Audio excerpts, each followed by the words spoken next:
6e édition des Journées GES, Gestion des entreprises sociales et solidaires, a eu lieu les 10 et 11 décembre 2018 à l'IAE de Paris.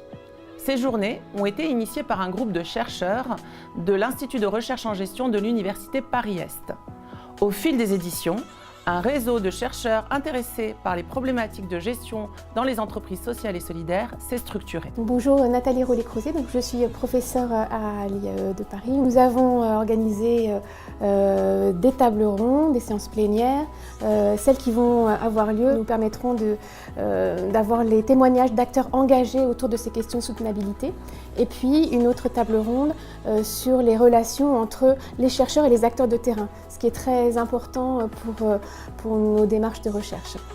Sur l'organisation des journées dans leur ensemble, une première table ronde a été l'occasion de lancer les sujets sur les différentes dimensions de la soutenabilité. Et ensuite, ce sont des ateliers qui ont réuni des chercheurs, des praticiens autour de thématiques communes, que ce soit les communs numériques, les liens au territoire, les coopératives, qui sont engagés autour de ces questions de soutenabilité. Après ces très belles journées, donc cette belle édition parisienne, il y aura une édition valentinoise l'année prochaine, donc organisée par le CERAG, le laboratoire de gestion de Grenoble, et on vous invite à venir participer à cette nouvelle édition dont le thème est en discussion, est en cours d'élaboration autour d'une orientation qui serait l'ESS inspirante, source d'inspiration pour l'ensemble de l'économie. Voilà.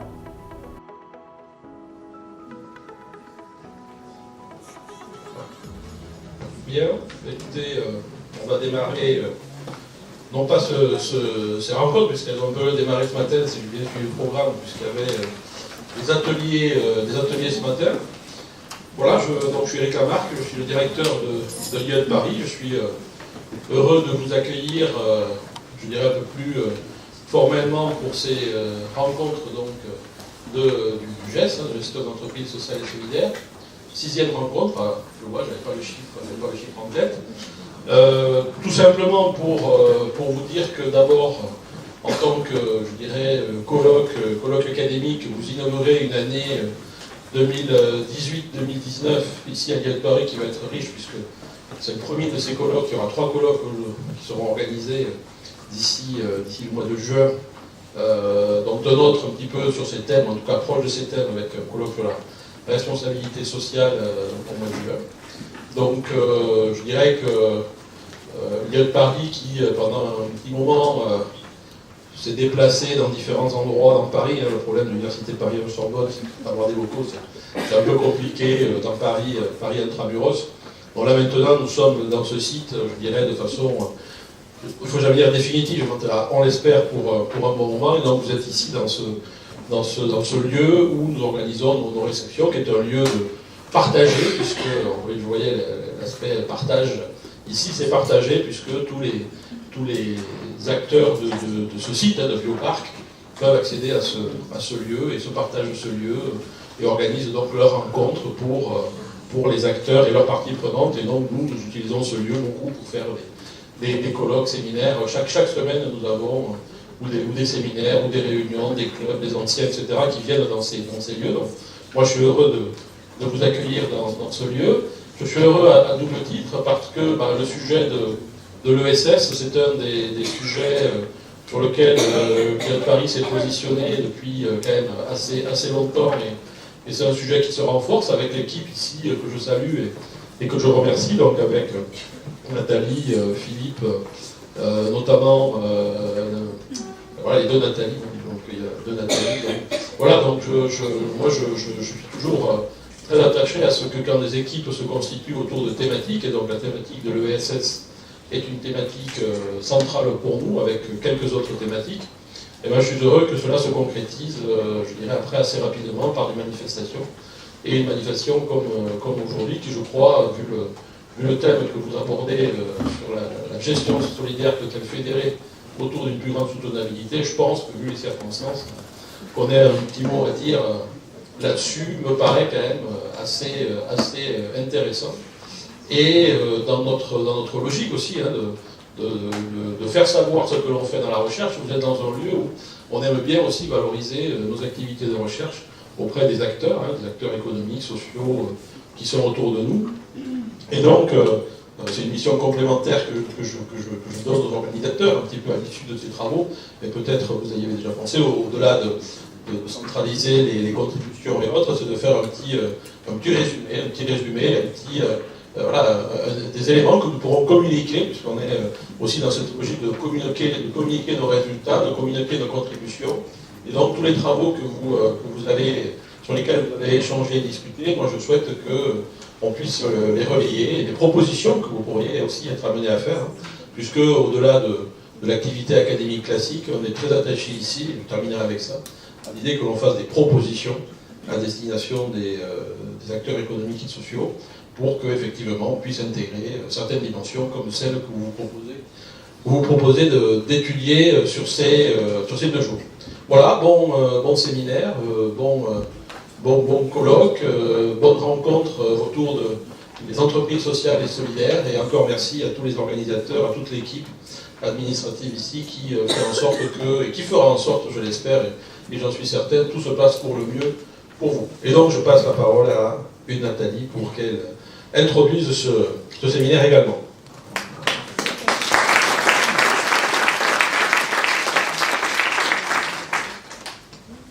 Je me mets en haut pour vous voir plus facilement. Merci beaucoup Eric. Donc c'est à moi maintenant que revient le plaisir de dire ces mots introductifs et de vous accueillir au nom de tous les collègues qui ont participé à l'organisation de ces 6e rencontres GESS. Alors j'ai aussi un mot de remerciement à dire à nos partenaires qui ont rendu possible l'organisation de cette rencontre. MGEN, France Active, l'Institut de recherche en gestion, Juris Association et nos 3 chaires de l'IAE, MAI, ETI, MGCF, je les citerai à nouveau tout à l'heure. Alors nous sommes évidemment très heureux parce que ces rencontres GESS sont un lieu d'échange scientifique où tous les chercheurs qui s'intéressent aux entreprises de l'ESS dans un sens très large et à leur gestion sont invités depuis maintenant 6 ans donc à se retrouver. Donc plaisir à échanger sur ces thèmes qui leur sont chers.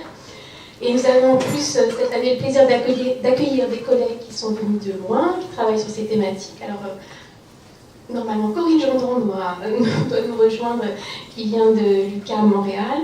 Gemma Otto Carvalho de França Filho, qui vient de Salvador de Bahia, si je ne me trompe pas. Et donc on leur souhaite la bienvenue, et puis Philippe présentera les autres intervenants de la table ronde tout à l'heure. Donc ces rencontres, c'est l'occasion pour les chercheurs de débattre entre eux, mais c'est aussi l'occasion de croisement et de débat avec les acteurs de terrain. Vous avez certainement vu que dans le programme, on a plusieurs tables rondes qui sont consacrées à ces débats. Les acteurs de terrain, d'ailleurs, sont parfois multicasquettes, à la fois chercheurs, à la fois sur les terrains, et ils participeront aussi à certains ateliers de recherche. Et ces croisements qui sont très fructueux, on en est aussi très, très, très heureux. Alors ce matin, comme Eric l'a rappelé, on a eu le plaisir d'animer un atelier doctoral sous la houlette de l'autre Nathalie Lallement-Stenbach. C'est un atelier qui a accueilli des jeunes chercheurs, des doctorants qui travaillent sur la thématique du colloque. Et on a trouvé que c'était important de créer cet événement, ça crée des rencontres, ça permet des discussions aussi avec des chercheurs plus expérimentés, mais aussi entre eux. Et donc on espère que ça aura suscité des interactions fructueuses pour leur recherche. Alors je vais peut-être en venir maintenant à l'IAE de Paris, pourquoi on se retrouve aujourd'hui à l'IAE de Paris. Il y avait eu, donc au tout début c'était à Marne-la-Vallée, puis il y a eu plusieurs lieux, il y a eu Reims l'année dernière, et donc c'est à notre tour d'accueillir ces rencontres. C'est vrai que, comme Eric le rappelait, ça fait plusieurs années, et peut-être sur plusieurs fronts, que l'IAE s'est engagée dans des recherches sur l'économie sociale et solidaire. Alors tout d'abord, nos 3 chaires que je mentionnais tout à l'heure mènent des programmes de recherche en lien avec ce secteur. Nous avons la chaire MAI, Mutation, Anticipation, Innovation, la chaire ETI, Entrepreneuriat, Territoire, Innovation, et la chaire MGCF, Management et Gouvernance des coopératives financières. Donc vous voyez, il y a quand même un vrai intérêt et beaucoup de recherches qui sont menées sur ces thématiques-là. Et puis, nous avons aussi des formations qui sont spécifiquement dédiées à ce secteur, notre master management des associations, qui a été créé en 2001, donc il y a plus de 15 ans maintenant, et qui est un master qui accueille des dirigeants, des futurs dirigeants du secteur associatif, et autour duquel des recherches se construisent. Et puis notre master recherche, qui va ouvrir à la rentrée prochaine, étude et théorie des associations, en partenariat avec le CNAM, et dont on espère aussi qu'il va contribuer à former des futurs chercheurs sur le domaine de l'ESS. Donc je dirais que c'est finalement en parfaite logique avec les choix scientifiques de l'IAE et de son laboratoire de recherche, le Grégor, que nous accueillons ces rencontres. Alors le thème que nous avons proposé, c'est le thème de la soutenabilité. Alors comme Eric le disait, c'est un thème très actuel, engageant pour nous tous en tant que chercheurs, en tant que citoyens, un thème en résonance forte avec l'actualité. Alors nous l'avons choisi car il nous intéresse particulièrement, vous allez le voir sur cette première table ronde. On espérait bien faire partager notre enthousiasme pour cette thématique. C'est aussi un thème qui est en cohérence avec une réflexion que l'on mène aujourd'hui à l'IAE en interne pour faire évoluer nos pratiques collectives vers plus de durabilité. Et je pense que ce thème a une résonance auprès de vous, puisqu'on a un peu plus de 120 personnes qui se sont inscrites au colloque, pas forcément sur les 2 jours, mais qui vont venir à la fois chercheurs et acteurs de terrain. Et 40 communications vont être présentées dans les ateliers qui ont lieu tout à l'heure et puis demain matin. Voilà, donc merci beaucoup à tous pour être venus jusqu'ici, pour contribuer à ces rencontres. Sur l'organisation, vous avez vu les détails dans le programme, donc c'est vrai qu'il faut essayer de se repérer entre les bâtiments. Donc ici c'est le bâtiment B, on aura les ateliers qui seront au bâtiment D tout à l'heure. Vous avez des plans, n'hésitez pas à nous demander s'il y a des besoins d'explications.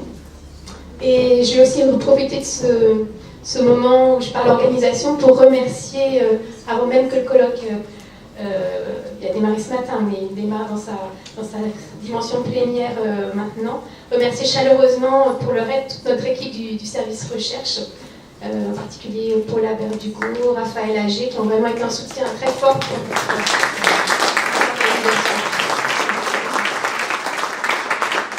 voilà, donc je nous souhaite à tous de beaux moments pour ces rencontres, et je laisse la parole à Philippe pour la table ronde.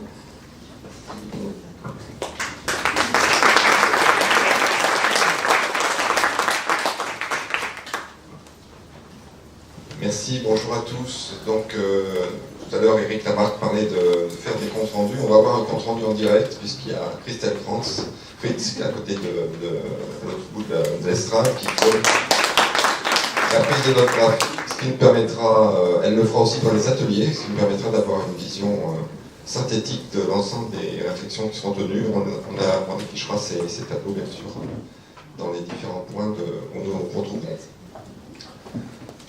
Voilà, donc le thème, c'est ESS commun, organisation alternative, la gestion solidaire peut-elle fédérer autour d'une plus grande soutenabilité? On voit finalement que dans ce titre, il y a 2 multiplicités qui s'opposent. La multiplicité des acteurs, ceux de l'ESS, ceux des communs, ceux des organisations alternatives. Et puis derrière une plus grande soutenabilité, en fait, c'est des soutenabilités qui sont là et qui se questionnent. La soutenabilité sociale, la soutenabilité environnementale, la soutenabilité économique, la soutenabilité numérique, on verra ensemble de ces variantes de la soutenabilité justement pendant le déroulement de cette séance plénière d'introduction. En choisissant ce sujet, on voulait en fait placer la gestion face à des enjeux globaux et réfléchir collectivement comment les organisations que nous connaissons, que nous approchons dans le cadre de nos recherches et études, peuvent se mettre en marche des dispositifs adéquats pour favoriser la transition sociale et environnementale qui nous est nécessaire. La deuxième idée qui est dans ce titre, c'est la notion de fédération, fédérer. Qui dit fédérer des organisations si différentes autour de la gestion suppose d'avoir un cadre pour penser cette gestion, un cadre théorique pour penser cette gestion. Et c'est un petit peu cette démarche-là sur laquelle nous nous sommes engagés et sur laquelle nous aurons besoin notamment d'un éclairage. Je demanderai tout à l'heure à Jean-Louis Laville de venir justement nous proposer un premier élément de cadrage par rapport à la thématique de l'économie solidaire pour voir comment finalement l'économie solidaire peut dialoguer avec la gestion solidaire. Et puis, En fait, nous aurons dans cette séance plénière plusieurs interventions. Une première intervention, après celle de Jean-Louis David, sera par Gennaro Carvalho de Fanzac Filho, qui fera un premier point sur l'état de la recherche au Brésil, sur la question de la soutenabilité sociale. Il y a là-bas énormément de travaux qui se tiennent. Donc la présence de Gennaro parmi nous, c'est aussi la possibilité de témoigner de certains courants de recherche, et derrière ce courant de recherche, d'un certain nombre d'initiatives de terrain qui sont très intéressantes selon moi à connaître et à faire diffuser auprès du public français, comprendre comment cette transition peut s'opérer. Nous passerons ensuite la parole à Corinne Gendron, qui nous parlera de soutenabilité environnementale, qui montrera comment la gestion des organisations peut se mettre au service de cette soutenabilité particulière. Et puis nous conclurons cette séance plénière avec Corinne Verchaptal, qui nous parlera de plateformes numériques coopératives, pensées dès le départ, by design, sur les questions de soutenabilité. Voilà, je me deviendrai, après ces différentes interventions, de reprendre la parole pour faire un petit point sur un ouvrage qui vous a été remis à l'entrée et qui, en fait, vous avez vu, est très voisin du programme de la conférence et sur lequel j'aimerais vous dire deux mots pour vous le présenter. Voilà. Mais avant cela, on va commencer la séance plénière avec Jean-Louis David, que j'appelle à la tribune.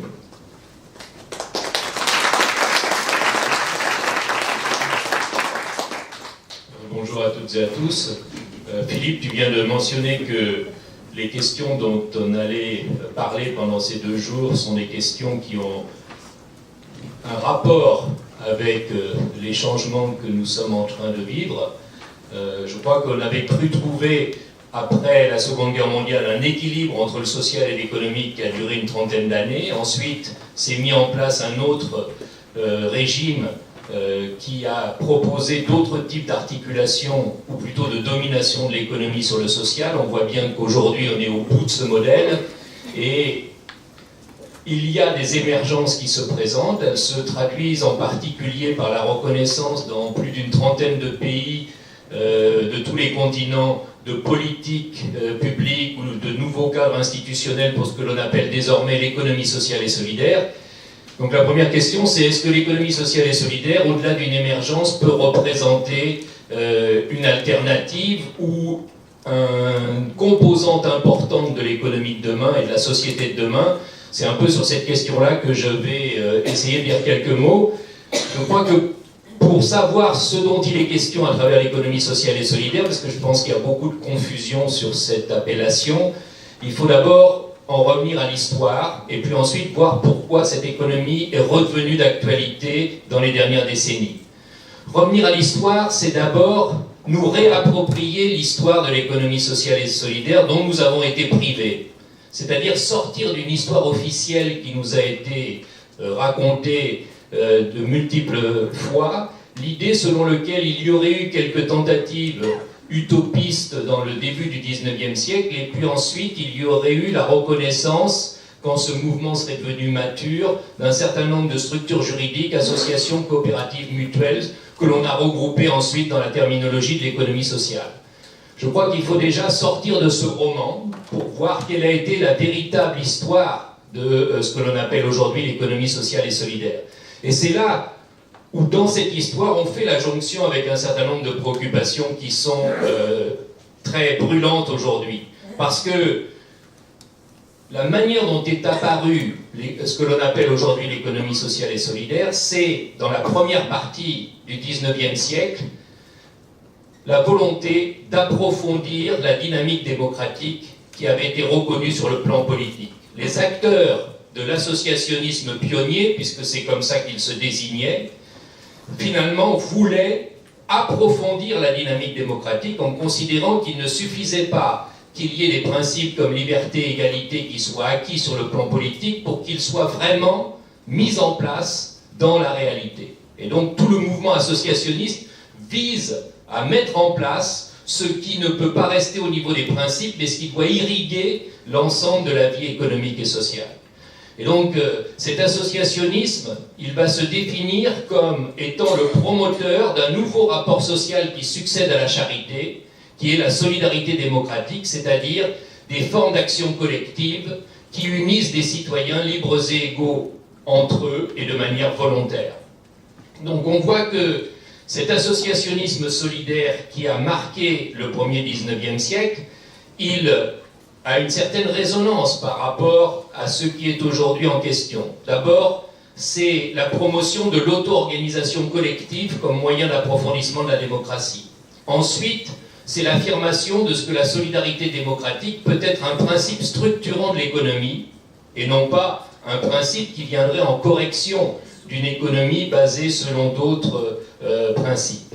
Et puis enfin, ce qui est important, je crois, dans cet associationnisme, c'est qu'il mêle indissociablement une dimension politique et une dimension économique. C'est-à-dire que ce que nous décrivent les récits de cette période, quand on les redécouvre derrière le récit officiel, ce sont des gens qui sont en train à la fois de défiler dans les rues pour demander des changements dans les lois, dans les règlements. Ce sont des gens qui en même temps structurent, organisent des sociétés de secours mutuels, et ce sont les mêmes qui tentent à partir d'un certain nombre de savoir-faire de métiers, par exemple, d'organiser des formes de production collective.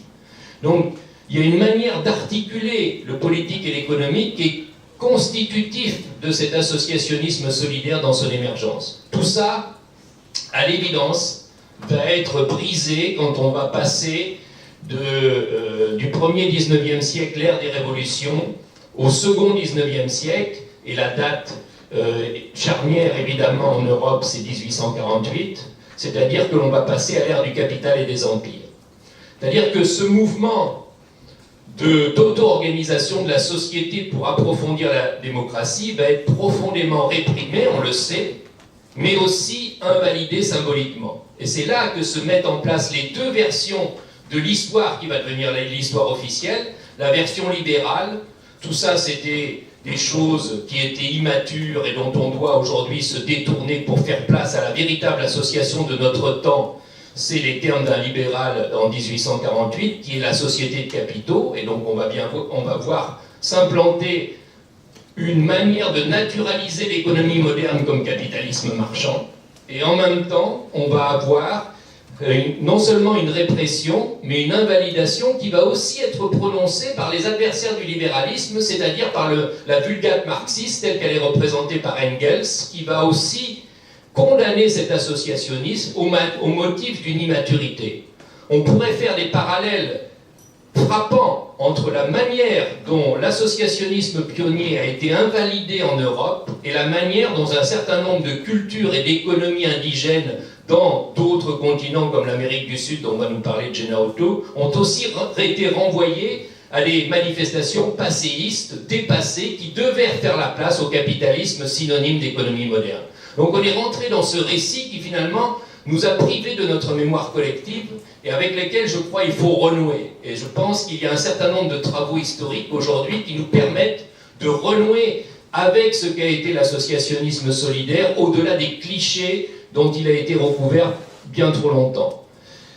Donc je crois qu'il y a cette histoire qu'il faut reconquérir d'une certaine façon pour retrouver combien ces manifestations initiales peuvent nous parler dans le moment historique dans lequel nous sommes.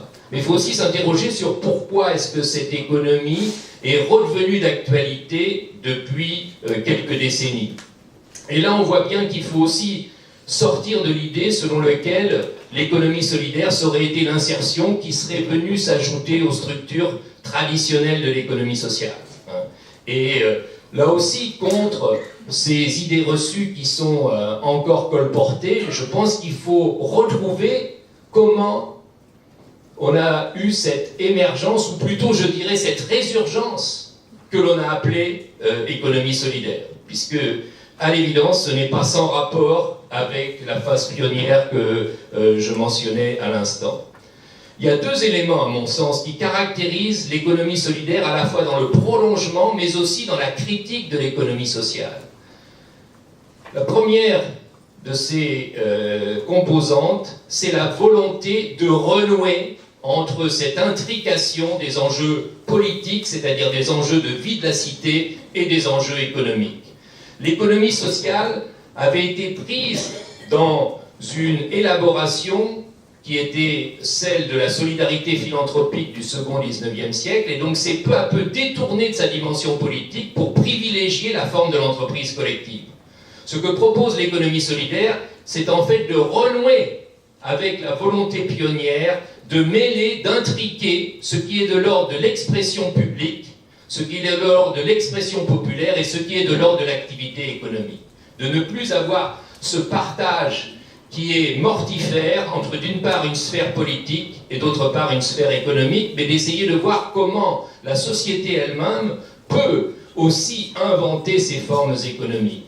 Et donc je crois que le premier message de l'économie solidaire telle qu'elle se constitue dans la fin du XXe siècle, c'est de mettre en évidence le fait que les initiatives solidaires que l'on retrouve dans différents contextes ne sont pas des initiatives qui ne sont que des entreprises. Elles le sont, mais elles ont aussi un autre aspect, une autre dimension. Ce sont également des initiatives qui veulent mettre en place des formes d'expression, de délibération, de participation populaire. Parce que je crois que, contrairement à l'espace public bourgeois qui a toujours fait la partition entre ce qui devait relever du politique et ce qui relevait de l'économique, il y a un certain nombre d'auteurs comme de praticiens qui nous rappellent avec force que le propre des espaces publics populaires, c'est évidemment de parler des questions socio-économiques qui sont les questions de la vie quotidienne. Et donc il faut retrouver ce lien entre deux sphères qui ont été des sphères qui ont été séparées. Donc comment arriver à prendre en compte la dimension publique dans un double sens, c'est-à-dire dans le sens selon lequel il est nécessaire que les acteurs de l'économie solidaire aient des possibilités concrètes, quotidiennes, de discuter, d'élaborer, de participer, tout en produisant des biens et des services, mais c'est aussi une volonté de peser sur l'évolution des politiques publiques et de participer à la co-construction d'une action publique qui ne peut plus être faite à travers le monopole des pouvoirs publics, mais qui doit être une négociation conflictuelle entre des formes d'expression publique et des pouvoirs publics qui restent les garants d'une loi qui soit fixée par la démocratie représentative. Donc en fait, ce qui se joue, c'est aussi l'articulation entre des formes de démocratie participative, délibérative et la démocratie représentative, dont on sait combien elle est indispensable, mais dont on découvre aussi combien elle est insuffisante à elle seule. Ça amène également sur le deuxième point qui est caractéristique de l'économie solidaire, c'est que dans l'économie sociale, il y a eu une tendance récurrente à la banalisation, parce que, effectivement, les entreprises coopératives ont été sans cesse en concurrence avec les entreprises capitalistes, ce qui a entraîné un glissement de celles-ci vers la norme dominante. Et donc, pour arriver à aller à l'encontre de ce que l'on appelle souvent cet isomorphisme, il convient de ne plus simplement mettre en place des entreprises collectives, mais d'aller plus loin, c'est-à-dire de questionner même ce que l'on appelle l'économie.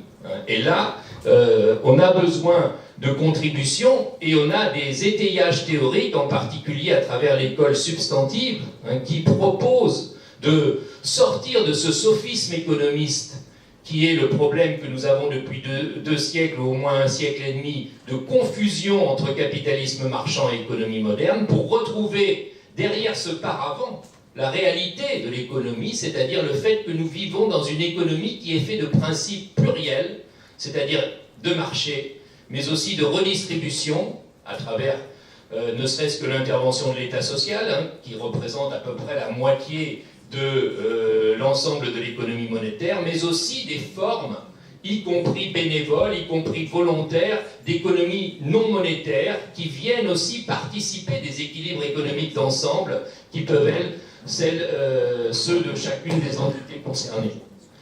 Donc on voit que à travers l'économie solidaire, il y a une volonté de retrouver ce qui, d'une certaine façon, avait été lancé par l'associationnisme solidaire. Et par rapport à la question qui nous occupe, il faut bien voir que la première vague d'associationnisme solidaire a fait de la question sociale une question politique. la deuxième vague qui est celle de l'économie solidaire à la fin du XXe siècle est pour beaucoup partie du mouvement écologiste, c'est-à-dire de la nécessité de traiter des questions qui n'étaient pas traitées par l'État social et sur la base duquel il n'était pas suffisant, là encore, d'œuvrer. Il fallait ajouter d'autres initiatives citoyennes pour arriver à aborder ces questions que sont les questions écologiques et ne pas se contenter du partage habituel marché-État. Donc on est bien, en fait, sur une réaction contre cette double insoutenabilité, qui est une insoutenabilité à la fois sociale et écologique, et c'est en cela que les réalisations, même si elles sont modestes, de l'économie sociale et solidaire, peuvent être inspirantes pour l'avenir, à condition qu'elles sortent d'une vision uniquement entreprisiste, qui les a enfermés dans la banalisation, à condition qu'elles ne se laissent pas absorber par les nouvelles mythologies du social business ou du capitalisme d'intérêt général qui sont ressorties ces jours-ci, et à condition qu'elles permettent de voir comment est-ce qu'il est possible d'envisager des logiques socio-économiques, la plupart territorialisées, et qui vont arriver à renouveler les approches du social et économique, là aussi en allant à l'encontre de ce cloisonnement et en essayant de réunir ce que sont les préoccupations sociales, écologiques et également économiques. Ça amène évidemment là aussi à se poser la question, et c'est celle qui va être abordée, de la nécessité d'outillage pour arriver à faire que cette économie ne soit pas uniquement une économie insurgente qui apparaît, mais qui très vite disparaît ou est normalisée. À ce moment-là, pour véritablement que l'économie solidaire puisse se confronter à l'épreuve de la durée et de la pérennité sans trahir son projet, ça suppose que se mette en place une gestion solidaire. Et je crois que c'est sur ce sujet-là qu'il est important de travailler, et c'est en cela que le travail qui vous est soumis aujourd'hui à travers le livre me paraît d'une importance capitale, c'est que c'est à travers l'outillage qui sera fait d'une autre gestion, à travers la manière dont cette autre gestion peut être concrète, que l'on arrivera à sortir d'un certain nombre des difficultés que l'on vit aujourd'hui, c'est-à-dire en particulier l'importation massive des recettes du managérialisme dans le monde de l'économie sociale et solidaire. Pour que l'espoir représenté par l'économie sociale et solidaire puisse véritablement se concrétiser, il est nécessaire d'avoir également une gestion solidaire. Merci.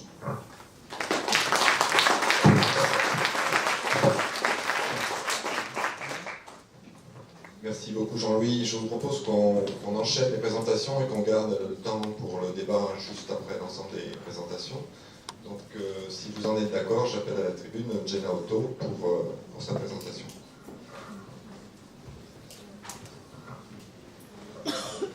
Merci Philippe et bonjour à tous, toutes et tous.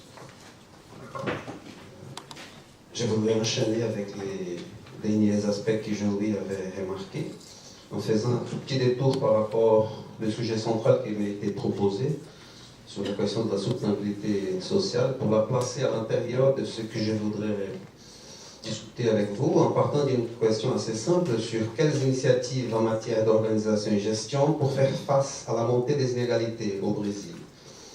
Donc il s'agit de chercher tout d'abord les causes des inégalités. Celles-ci ont plusieurs racines, étant donné la complexité du problème, mélangeant des raisons économiques, sociales, politiques, culturelles, environnementales. Parmi ces causes, nous voudrions souligner les nouvelles exigences de la dynamique marchande, pouvant être appréhendées à travers des processus de marchandisation entraînés à des échelles beaucoup plus importantes à l'heure actuelle, spécialement en ce qui concerne la marchandisation du travail, de la terre et de la monnaie, pour y rester avec un cadre polonien d'analyse. Ainsi, au niveau théorique, est-ce qu'il ne serait pas envisageable d'affronter les problèmes des inégalités sur une voie justement de démarchandisation, d'éloignement de la nature et de l'argent? Au niveau pratique, et toujours aussi forcément théorique, quels sont les moyens en termes de configuration organisationnelle, d'architecture institutionnelle et des modèles de gestion qu'on se donne pour un tel propos? Quel rapport à l'économie s'y construit dans un processus de démarchandisation? De même, quelle est la nature de la gestion qu'il faut faire appel dans un tel propos? Il est justement en regardant les expériences elles-mêmes que nous tentons de répondre à ces questions. Les expériences à trouver sont celles qui tentent de construire l'économie autrement, c'est-à-dire qui valorisent d'autres principes logiques économiques tout en resignifiant la place et le sens des dynamiques marchandes. Ces pratiques sont à trouver surtout à travers des thématiques telles que l'économie sociale solidaire, gestion des communs, gestion sociale, selon la formulation brésilienne. Enfin. Ainsi, sur les pratiques, on verra ces processus de démarchandisation, des marchandises fictives avoir lieu soit séparément, soit ensemble. Il est justement sur ces derniers registres qu'on voudrait présenter par la suite, assez rapidement, le cas des banques communautaires de développement au Brésil. Pourquoi? Parce qu'il a potentiellement la capacité à articuler les trois registres de la démarchandisation. Bon, comment ils le font? Alors, on y va. Tout d'abord, les banques communautaires de développement ne sont pas des banques, mais des initiatives associatives d'habitants sur un territoire donné qui décident de faire la gestion solidaire des ressources financières. On compte actuellement plus d'une centaine sur tous les territoires nationaux, notamment la région nord-est du Brésil. Ces expériences sont articulées en réseau national et participent activement au mouvement d'économie solidaire au Brésil en s'y plaçant en tant que pratique des finances solidaires. Son existence est liée au contexte des territoires les plus démonis, comme par exemple les favelas aux centres urbains, ou des communautés rurales, ou même des communautés traditionnelles, quilombolas, pêcheurs, qui sont en général éloignés du siège de petites villes d'intérieur, en fait. Bon, mais comment ces associations, les banques communautaires de développement, entreprennent la démarchandisation de la monnaie?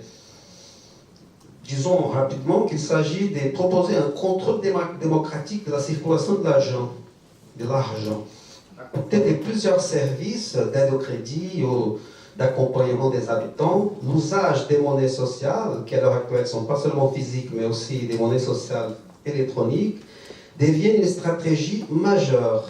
Celle-ci permet, 1. renforcer les liens entre les habitants par l'écoute et l'exercice au quotidien des valeurs, telles que la confiance, la coopération. 2. renforcer les pouvoirs économiques locaux à travers l'internalisation du revenu. Les monnaies sont avant tout des monnaies locales. Renforcer les liens politico-démocratiques des habitants à travers l'exercice de la prise de décision commune sur les règles de gouvernance de la monnaie. Donc il y a des sortes d'espaces publics qui se sont créés pour discuter de la gestion de l'initiative. Ensuite, comment les banques communautaires de développement contribuent à la démarchandisation de la nature. La nature, la terre ou l'écosystème local étant conçu comme le territoire. Alors, les contextes, le contrôle démocratique de la circulation de l'argent ne peut pas avoir lieu que sur un territoire donné. L'activité des banques communautaires de développement est mobilisatrice des habitants, soit par la participation politique qu'elle suppose, soit par la diversité d'échanges qu'elle ouvre. Elle invite à une réappropriation du territoire par ses propres habitants. Il s'agit d'un exercice d'apprentissage démocratique. Et finalement, comment ces expériences contribuent à la démarchandisation de l'humain? Ces actions ne peuvent se comprendre que sur une forme de travail qui cherche à retrouver du sens à travers des activités pouvant profiter à la communauté. Donc les banques communautaires de développement sont conçues comme un élément fort d'une stratégie des réseaux d'acteurs et d'institutions pour le développement d'un territoire donné. À travers cette stratégie, il peut se déployer une série d'autres dynamiques de démarchandisation selon la nature même des initiatives qui sont créées. Ça peut toucher les sujets les plus divers, par exemple, tourisme des bases communautaires, agroécologie et consommation responsable, logiciels libres, etc. Donc pour finir, ce genre de réflexion que nous menons maintenant participe à un courant de recherche nommé gestion sociale au Brésil. Ce courant connaît une expansion assez importante à l'heure actuelle, en étant composé par plus d'une centaine de groupes de recherche. Donc voilà, pour nous, c'est l'opportunité privilégiée de dialoguer à partir de notre champ de recherche sur la gestion sociale avec vous ici. Merci.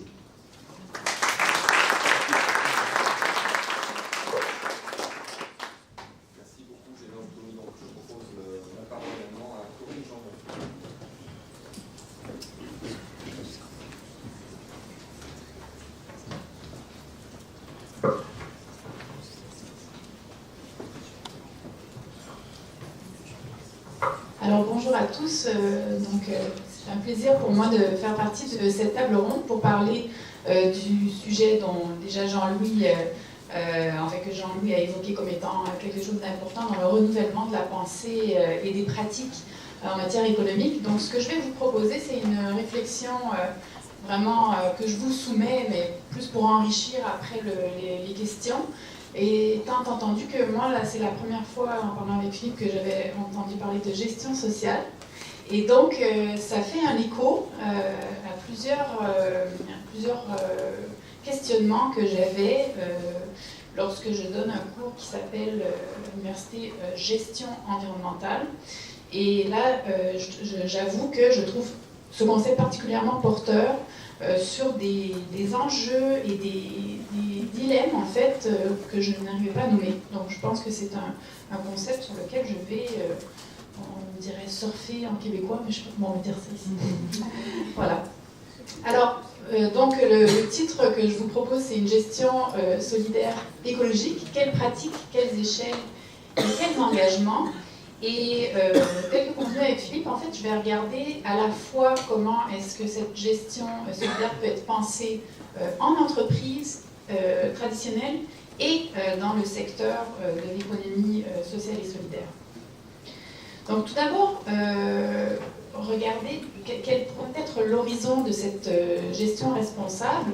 Donc gestion responsable au sens à la fois environnemental et social.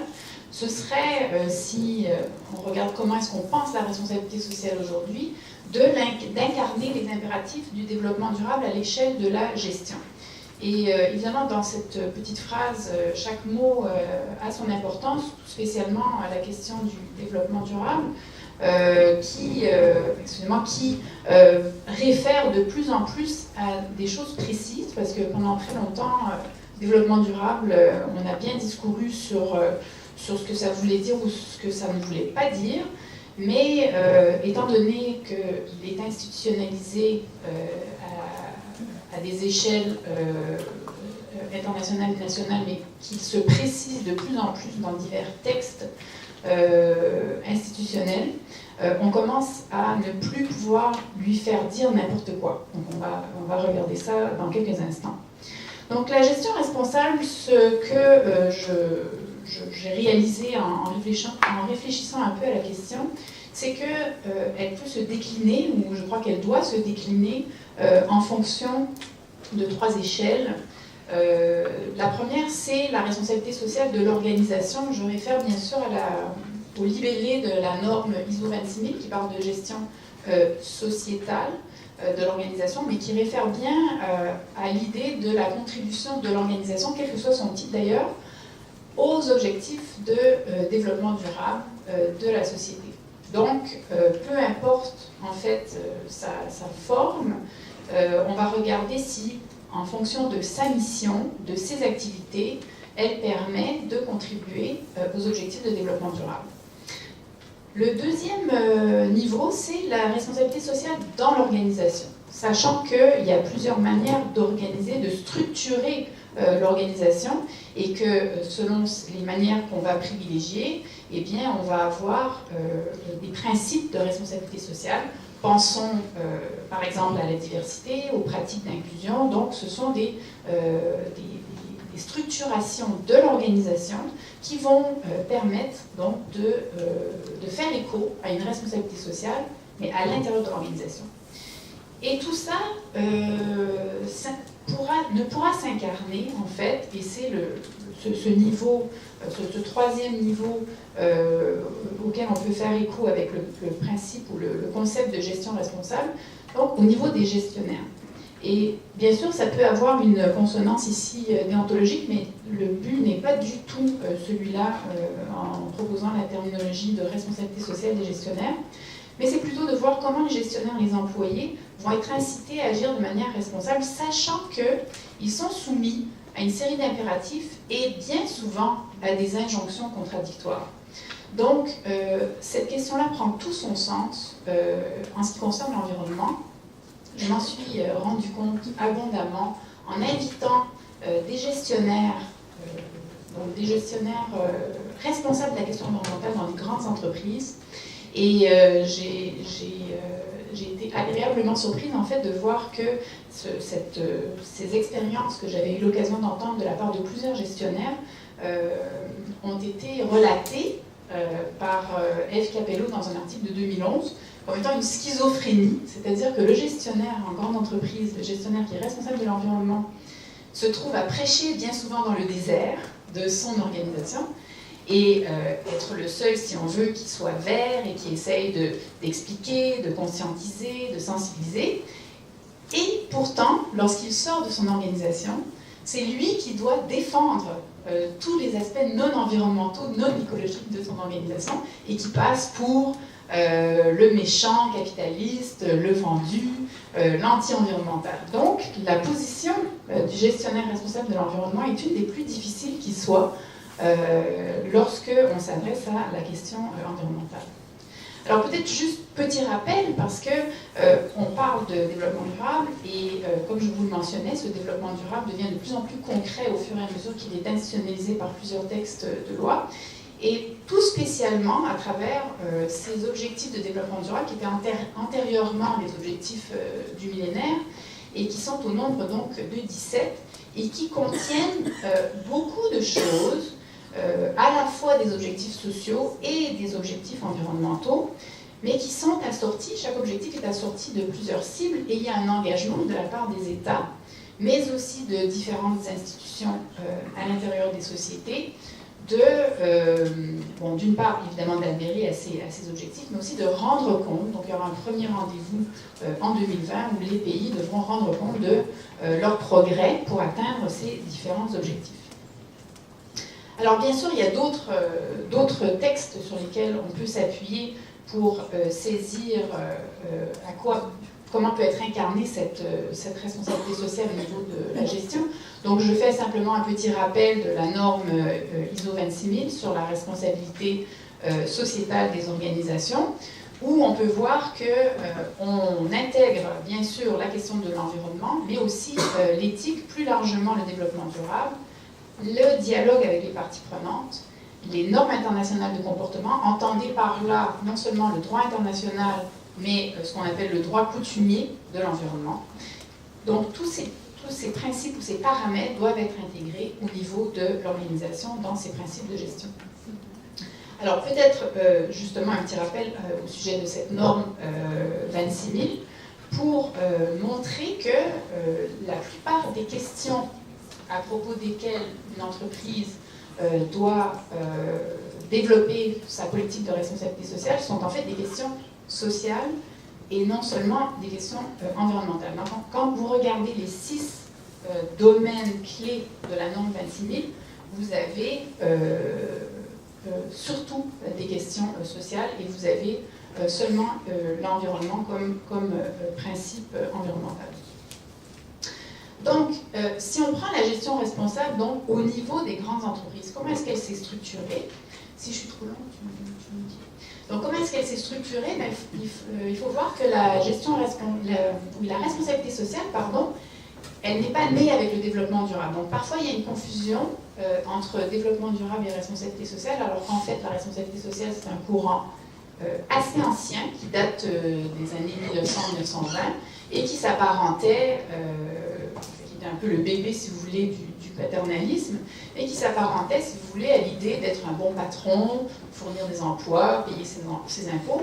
Et c'est seulement au gré des mouvements sociaux et des contestations sur le système économique, des contestations notamment environnementales, mais pas seulement, aussi les questions d'apartheid par exemple, qu'on en est venu à interroger la responsabilité des entreprises dans un contexte aussi où, lorsque le questionnement s'est vraiment structuré, dans un contexte où il y avait cette alternative qui pointait de la guerre froide, donc de l'idéologie possible du communisme, et donc la responsabilité sociale était un peu vue comme étant un palliatif ou encore une façon de rendre le capitalisme un peu moins dur, et que malgré qu'on soit dans le capitalisme, grâce à la responsabilité sociale, on pouvait tout de même tenir compte des dimensions sociales. Ce qui, bien sûr, aura ses limites, comme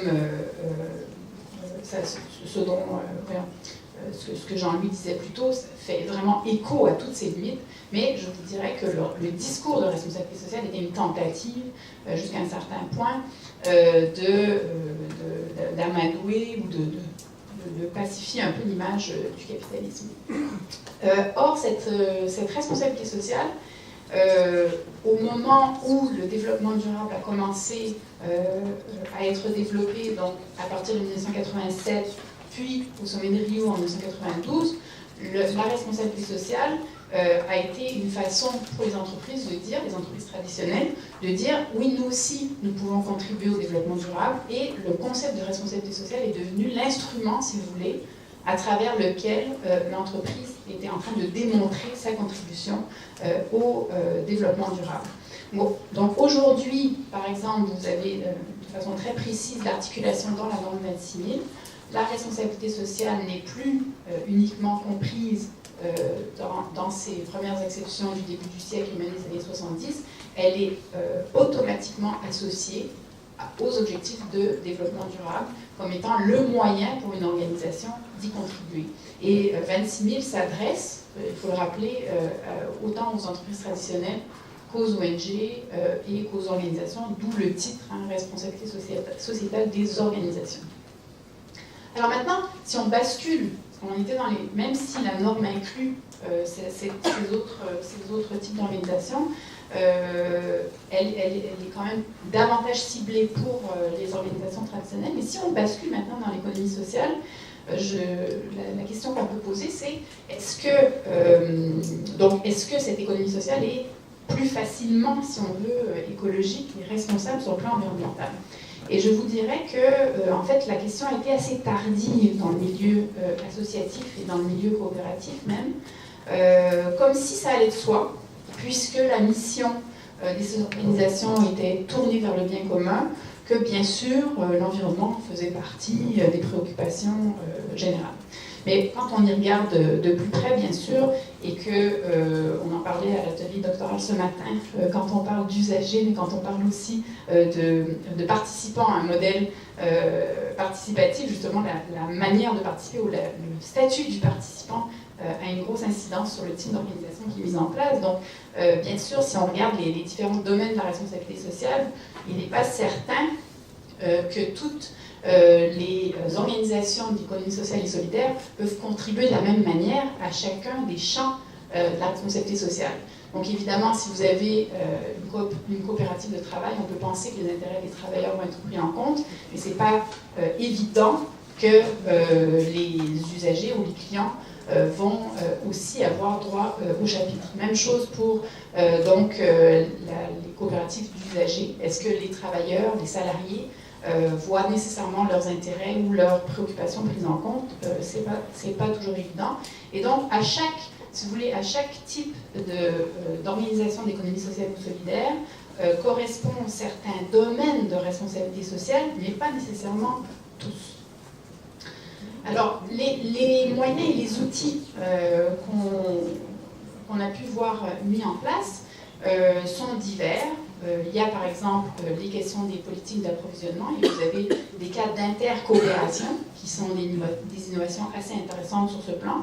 Vous avez aussi des instruments de gouvernance qui vont permettre à des organisations d'économie sociale d'instaurer un dialogue avec d'autres parties prenantes que celles avec lesquelles elles ont de façon naturelle un dialogue déjà établi.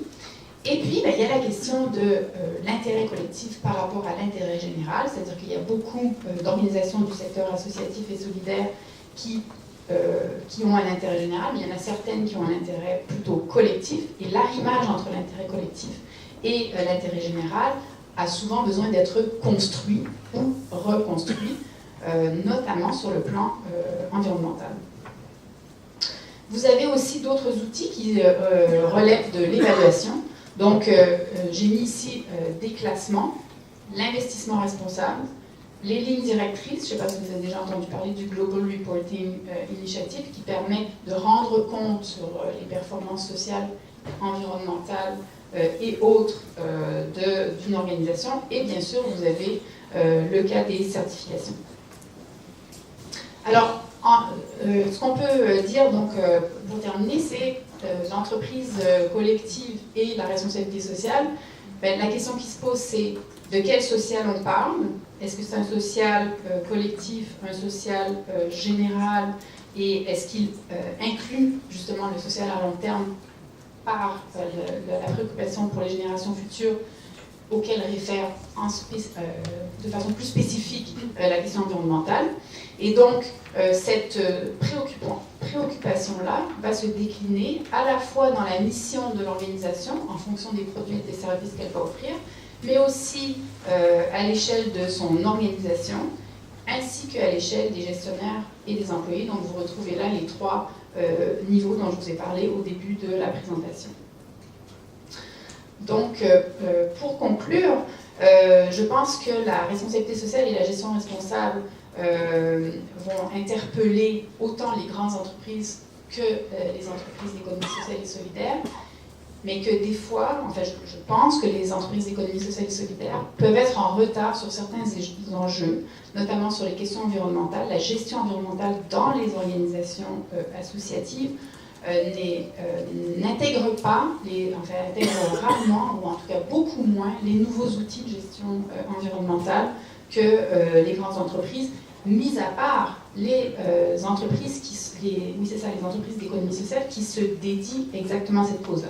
Par exemple, je pense que vous avez ça ici, mais chez nous, on a plusieurs épiceries zéro déchet.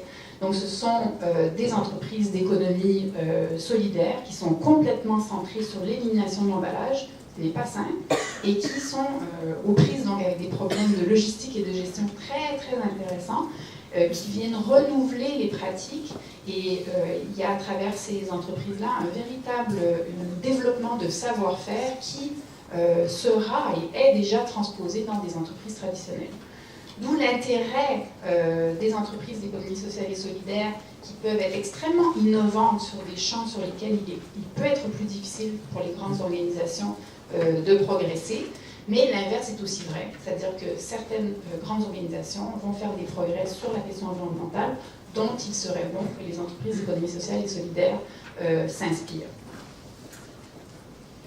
Donc, c'est la raison pour laquelle je pense que le discours qui a été beaucoup porté il y a une dizaine d'années par les entreprises d'économie sociale et solidaire de dire nous, de par notre mission, on contribue déjà au développement durable, on contribue déjà aux questions environnementales.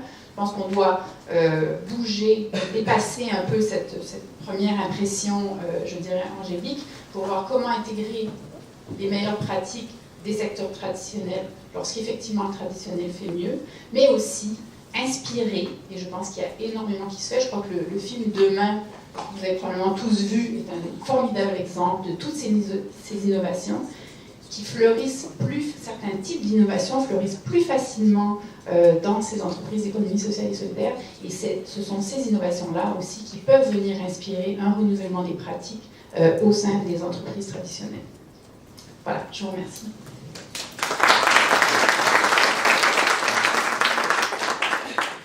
Merci beaucoup, merci pour cette présentation. On va demander dans la fourrure Bercher, là, de prendre la parole.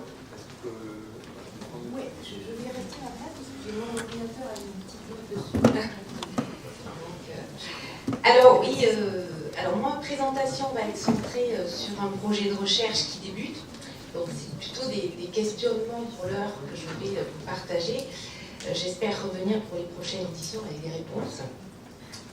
Donc il s'agit d'un programme de recherche pluridisciplinaire qui a été lancé conjointement par l'adresse et la DARES, qui va débuter là, au mois de janvier, et qui portait l'appel de manière générale sur les formes d'économie collaborative et la protection sociale. Alors, nous y avons répondu avec plusieurs collègues qui sont présents ici, Philippe Hénaud, Laura Auffrère, Lionel Morel, Julienne Bravé, en décidant de placer le projecteur sur le phénomène de plateformisation, et donc c'est-à-dire sur le développement de nouvelles pratiques de consommation, de production, ou encore de financement, qui s'appuient notamment sur des plateformes Internet pour la mise en relation des offreurs et des demandeurs.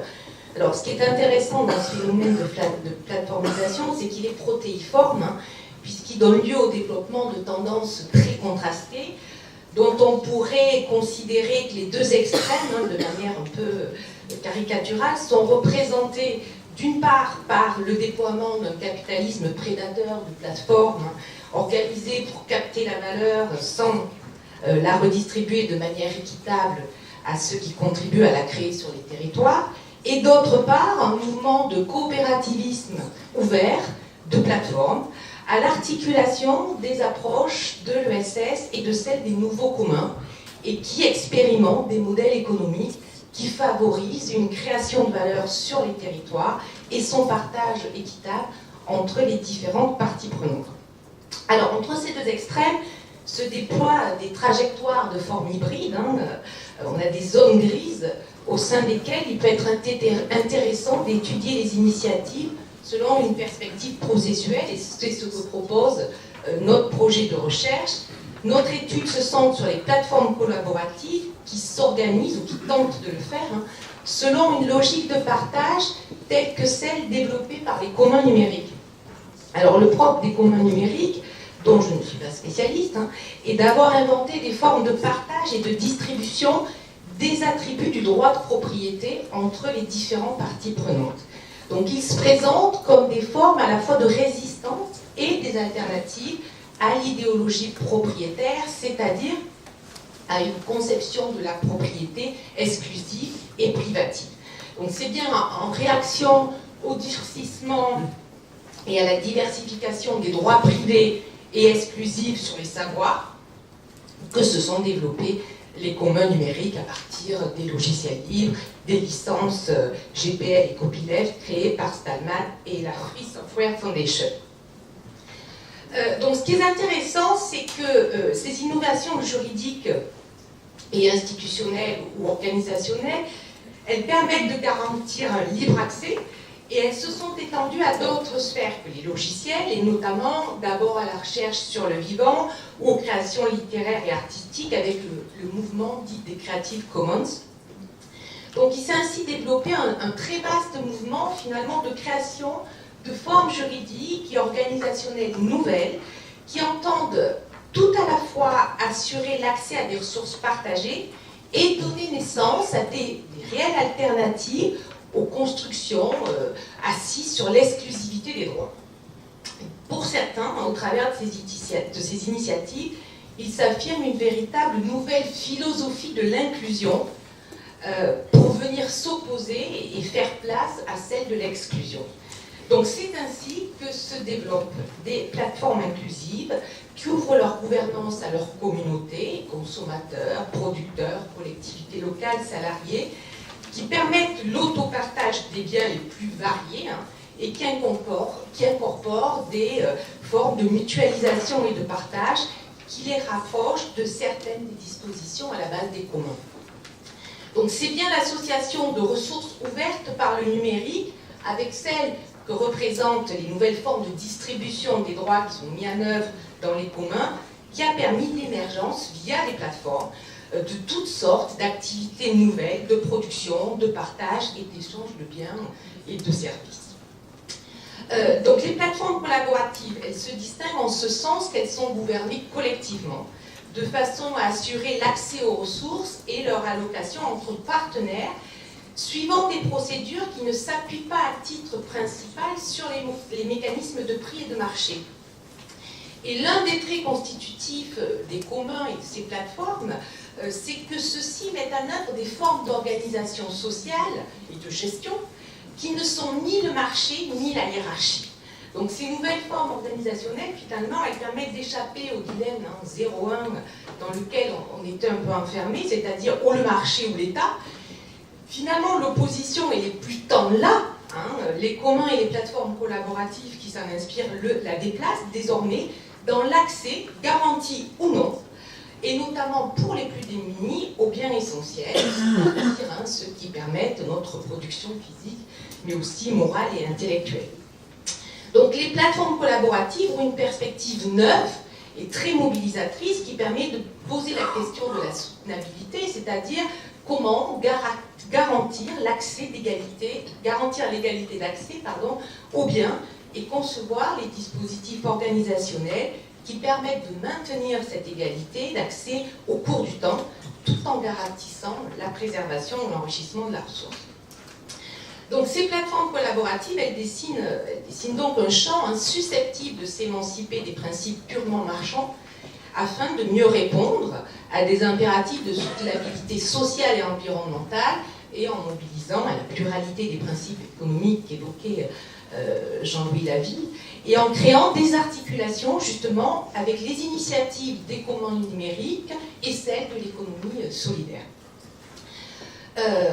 Donc c'est bien dans cet esprit d'ailleurs que s'est créé au sein d'une association qui s'appelle la COP des communs le projet Plateforme en commun, dont l'objectif est la création et l'accompagnement collectif d'un écosystème de plateformes collaboratives en France, pour que celles-ci puissent mieux identifier et partager leurs pratiques et qu'elles soient accompagnées pour trouver des solutions et justement des outils et des dispositifs en commun. Alors l'écosystème comprend actuellement 15 plateformes françaises qui couvrent l'ensemble des domaines de l'économie collaborative et qui sont au centre de notre terrain propre à l'étude dont je vous parle. Alors sur le plan économique et gestionnaire, bien sûr, se pose, là aussi j'ai envie d'en parler, la question du développement et de l'avenir de ces alternatives, de ces plateformes collaboratives, de leur capacité à se pérenniser dans le temps, sur les territoires, et de leur capacité à exister par elles-mêmes, comme celle de se trouver associée et mêlée à l'économie marchande et capitaliste, telle qu'elle est en train de se développer avec le numérique.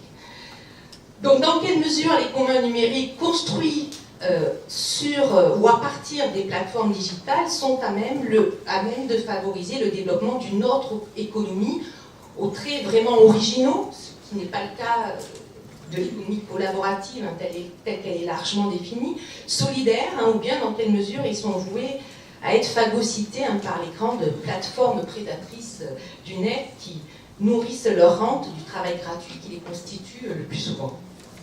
Donc voilà où se situe notre projet. Il vise à analyser donc plus spécifiquement les conditions de développement de ces plateformes et de leur pérennité en lien avec les enjeux dont elles sont porteuses en termes de nouvelles formes de travail et des modes de protection sociale qui peuvent y être attachés. Donc il s'agit vraiment d'éclairer la manière dont s'expérimentent d'autres façons d'entreprendre qui mobilisent une pluralité de principes économiques, marchands, réciprocité, redistribution, et qui créent des articulations avec les initiatives solidaires et celles des communs. Alors l'hypothèse qui anime, j'allais dire qui sous-tend, mais qui anime aussi la recherche, est que par les solutions et les innovations dont elles sont porteuses, ces plateformes collaboratives peuvent probablement préfigurer l'évolution des pratiques et des régulations novatrices à la manière peut-être dont les mutuelles de santé et de prévoyance ont été pionnières dans le domaine de la protection sociale. Alors plusieurs axes d'investigation, il me reste,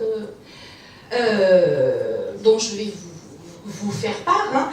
Alors le premier axe vise à analyser de manière très concrète les modalités de la gouvernance qui président aux échanges via la plateforme. Plusieurs questionnements devront être explorés. Donc, quels sont concrètement les dispositifs déjà mis en œuvre ou en questionnement au sein de ces plateformes et qui permettent de donner un réel pouvoir à la communauté d'utilisateurs, de contributeurs dans la gouvernance de la plateforme et d'éviter qu'elle ne soit capturée par un acteur économique dominant le long de sa trajectoire et le long de ses changements de seuil. Dans quelle mesure les formes institutionnelles de l'économie sociale et solidaire, je pense aux formes coopératives, aux SIC, favorisent le montage de tels arrangements? Comment les acteurs les mobilisent? Ils les mobilisent, les acteurs de ces plateformes. Comment ils les questionnent? Comment ils les remodèlent, ces statuts, pour les faire correspondre à leurs besoins? Et finalement, où se situent aussi les limites de ces statuts juridiques et en quoi nécessite-t-il d'être complétés par des innovations institutionnelles? Donc parmi les arrangements institutionnels possibles, bien sûr, à la forme collaborative et au cœur de ces expériences, puisqu'elle est théoriquement revendiquée par le mouvement du coopérativisme de plateforme qui envisage d'utiliser la propriété collective qui caractérise les coopératives de production ou de consommateurs pour garder le contrôle des plateformes et organiser une juste redistribution de la valeur. La coopérative n'est pas non plus sans critique, donc il s'agit aussi d'observer la manière dont elle est ici mobilisée. Un deuxième axe du projet vise à approfondir la nature de l'échange au sein de ces plateformes et le modèle économique dans lequel il s'inscrit, qui même lorsqu'il intervient dans une situation de B2C, ne peut relever du seul principe marchand. Alors ça ne signifie pas pour autant que les plateformes collaboratives n'ont pas une insertion forte dans les contextes économiques et le marché, et c'est bien à une économie des communs et à une économie équitable et juste de plateformes un peu qu'aspirent certains de ces promoteurs. Et on voit bien que sur le terrain, on a des expériences très diverses. On a des plateformes collaboratives multiparties prenantes, des coopératives de travailleurs freelance, etc. Donc là, il va s'agir d'identifier les hybridations de logiques opérées par les plateformes collaboratives et la manière dont elles peuvent fonder des modèles économiques soutenables et solidaires au travers notamment de dispositifs de tarification alternatifs et en additionnant et en mixant des ressources d'origine multiples. Un troisième axe porte sur le partage des ressources et l'idée de coopérativisme ouvert, puisque au-delà de l'hybridation des principes d'échange, se pose pour les plateformes collaboratives la question de la propriété des actifs immatériels et du partage des ressources. Donc il s'agit ici d'analyser les modes de répartition entre les participants à la plateforme d'un faisceau de droits sur les actifs immatériels produits afin de mieux apprécier la nature coopérative dont certaines plateformes se réclament. Il s'agira également de prolonger cet aspect en envisageant les possibilités de partage de ressources au-delà des participants avec les acteurs externes et dans une perspective de coopérativisme ouvert. Donc plusieurs questions dans ce cadre-là, cruciales et fondamentales. Comment s'opère le partage des ressources au sein d'un écosystème ouvert? Quelles frontières, quelles limites dans l'ouverture et le partage des ressources? Enfin, un quatrième axe qui accorde une attention particulière au positionnement des plateformes collaboratives étudiées concernant la question des nouvelles formes de travail et les nouvelles formes d'emploi liées aux activités numériques.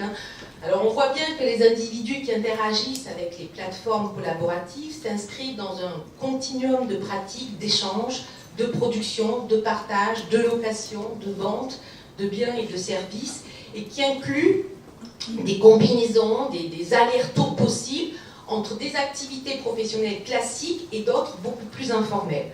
Donc un premier enjeu est de mettre en visibilité et de caractériser ces nouvelles formes de travail, de contribution, sur lesquelles repose fondamentalement l'activité des plateformes collaboratives et qui vont de l'emploi traditionnel au travail indépendant, ou dépendant, jusqu'à des contributions bénévoles, ponctuelles ou bien durables. Donc il s'agira d'analyser le positionnement des plateformes par rapport à ces questions et les solutions qu'elles expérimentent.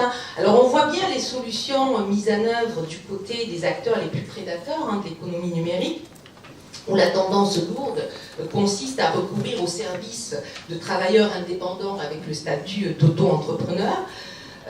Alors l'état de dépendance économique peut permettre, comme on l'a vu récemment, suite à la décision de la Cour de cassation, de requalifier en salarié cette relation-là. Ça a été le cas, je fais allusion à la toute récente décision de la Cour de cassation qui a statué sur le lien contractuel entre un livreur et sa plateforme numérique. Donc, est-ce qu'il y aura une évolution significative du droit ou pas? Mais en tout état de cause, il est intéressant d'observer comment les plateformes collaboratives agissent d'ores et déjà dans la pratique pour assurer des conditions de travail décentes aux personnes, que ce soit à titre professionnel ou bénévole. Alors, plusieurs modalités sont déjà repérables sur le terrain. Elles peuvent le faire en s'appuyant sur des coopératives de travailleurs, en trouvant des articulations originales avec les coopératives d'activité d'emploi, hein, ou en internalisant des emplois au sein des structures qui les portent. Donc finalement, hein, l'idée c'est d'identifier ici quelles sont les stratégies et les dispositifs mis en œuvre par ces plateformes collaboratives pour proposer des alternatives à ce qu'il est convenu aujourd'hui de nommer l'ubérisation, hein, et lutter contre la précarisation des contributeurs. Alors, l'idée aussi, c'est de mener, ça sera ma dernière phrase, c'est l'idée de mener ces recherches dans une perspective processuelle, hein, pour voir un peu comment les dynamiques, d'un côté des dynamiques de partage, de distribution de la propriété, c'est-à-dire des pratiques qu'on pourrait trouver dans certaines littératures sous le terme de commoning, hein, comment ces pratiques de commoning d'une part, et puis des pratiques et des processus et des dynamiques de création d'organisation qu'on trouve là dans la littérature sous le terme d'entrepreneuriat, comment les deux s'hybrident pour faire finalement du commonering. Et ça, je pense qu'Olivier Gauthier vous en parlera cet après-midi dans les ateliers, puisqu'on a écrit un papier ensemble pour essayer de voir comment dans les trajectoires commoning et entrepreneuriat peuvent s'articuler pour donner lieu à une économie solidaire et soutenable. Voilà.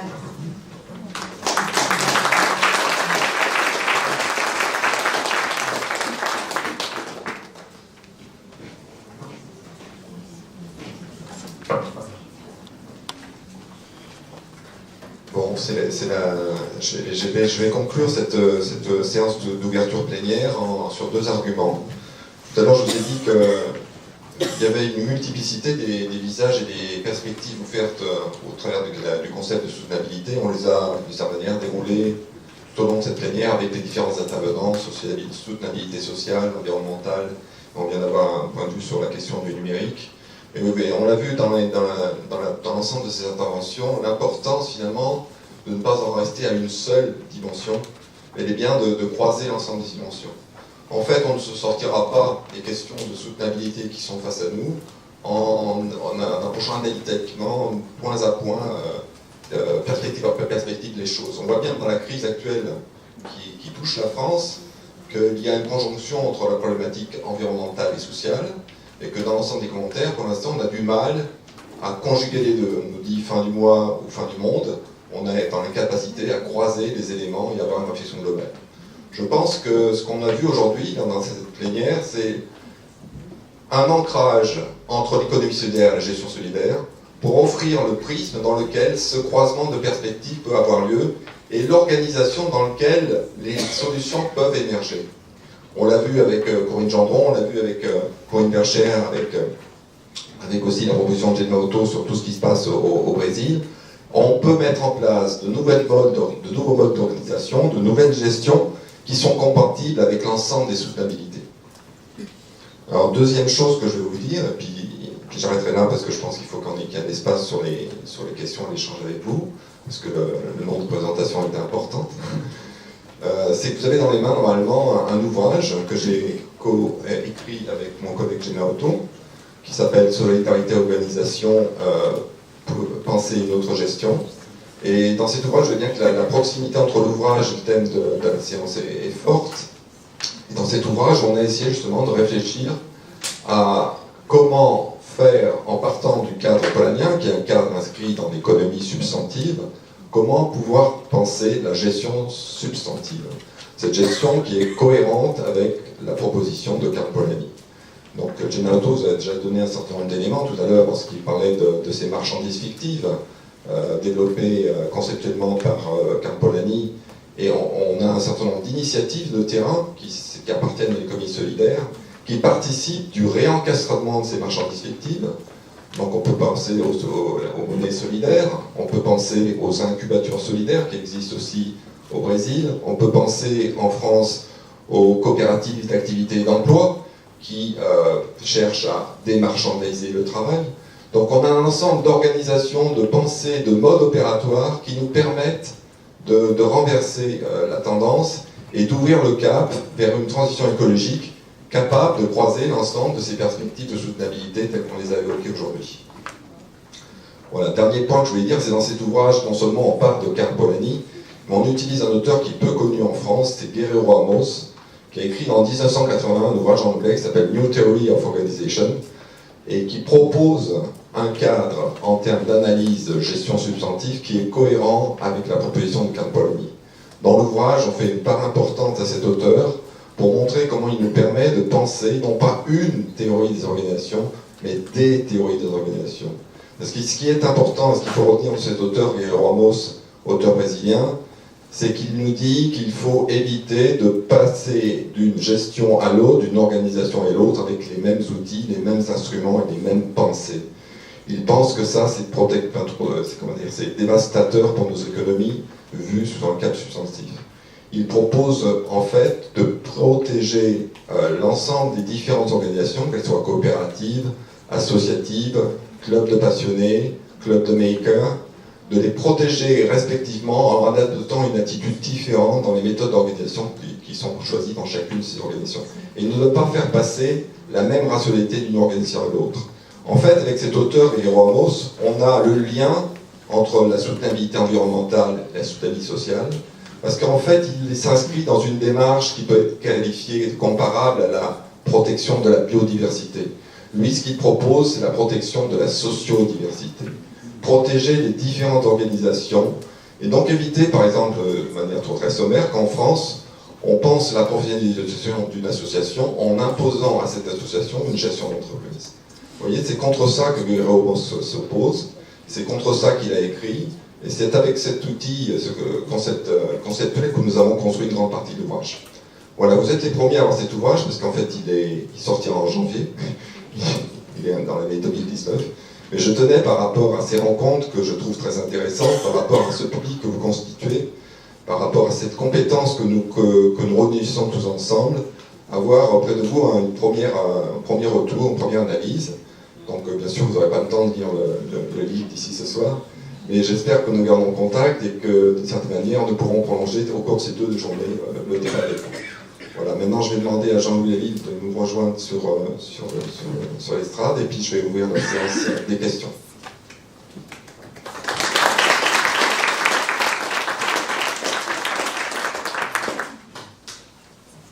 Est-ce que l'un de vous, ou l'une de vous, veut poser une question ?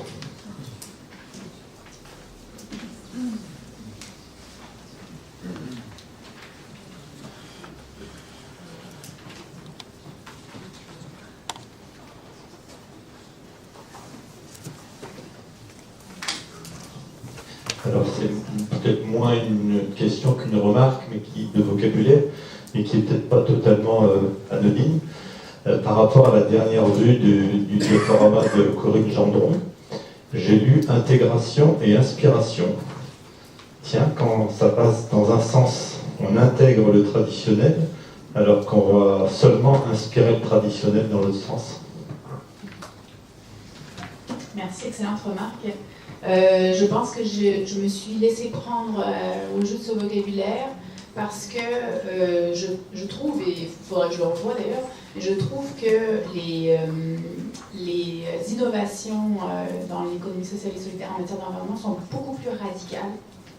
Et c'est pour ça que pour moi, c'est plus de l'inspiration, alors que au niveau de l'économie sociale et solidaire, ce sont des manières de faire plutôt processuelles, mais ça mérite réflexion. Donc je vous remercie pour votre remarque. Une autre question, un autre commentaire, une autre remarque ?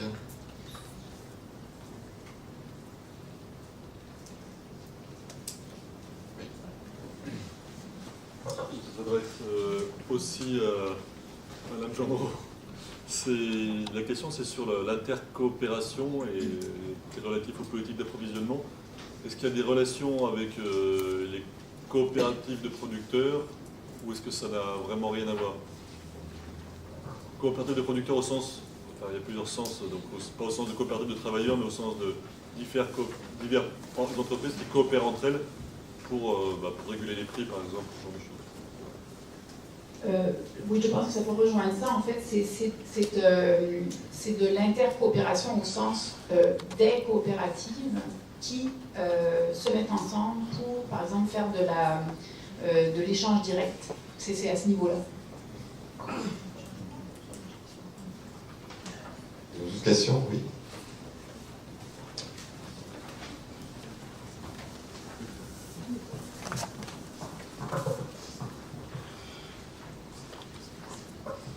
Merci. Moi, j'ai une question à Corinne Vercher-Chaptal sur ce programme absolument passionnant. Est-ce que différentes disciplines sont mobilisées, que de la gestion, d'autres disciplines? Et combien de personnes? Parce que ça a l'air passionnant et très conséquent. Et aussi peut-être un ou deux exemples de plateformes. Alors, combien de personnes? Il y a 2 chiffres sur le papier et sur le terrain. Sur le papier, on est assez nombreux. Sur le terrain, on va voir. Et oui, de manière évidente, c'est des programmes pluridisciplinaires, et c'est ça qui est quand même assez passionnant, c'est que les problématiques qui comptent aujourd'hui sont des problématiques qui nécessitent dans leur traitement de l'interdisciplinarité. Alors c'est vrai que j'ai peut-être pas précisé, mais ce programme il fait suite aussi à un programme, à une ANR qui avait été menée et pilotée par Benjamin Coria au CEPN à Paris 13 sur les communs numériques, et qui déjà avait instauré cette transdisciplinarité au minimum avec le droit, la sociologie et l'économie. Nous on y rajoute la gestion.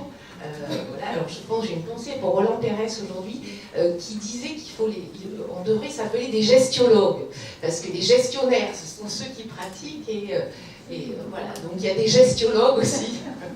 Je me souviens de ça, ça m'avait assez marqué. Donc il y a des gestionnaires, et oui, donc effectivement, le droit est fondamental. Enfin, toutes les dynamiques, c'est là que la force de ces mouvements, si on les prend dans leur dimension de mouvement, mais aussi de dispositif, à ce moment-là, on a besoin de toutes ces disciplines. Bon, on est en train justement, alors des exemples de plateformes, on est en train justement de constituer notre échantillon au sein notamment de ce groupe de plateformes en commun de l'association La COP des communs. Alors il y a des belles réussites, je pense notamment à la plateforme Les Oiseaux de Passage, qui est une plateforme touristique qui a un stade assez développé et assez mature de son modèle.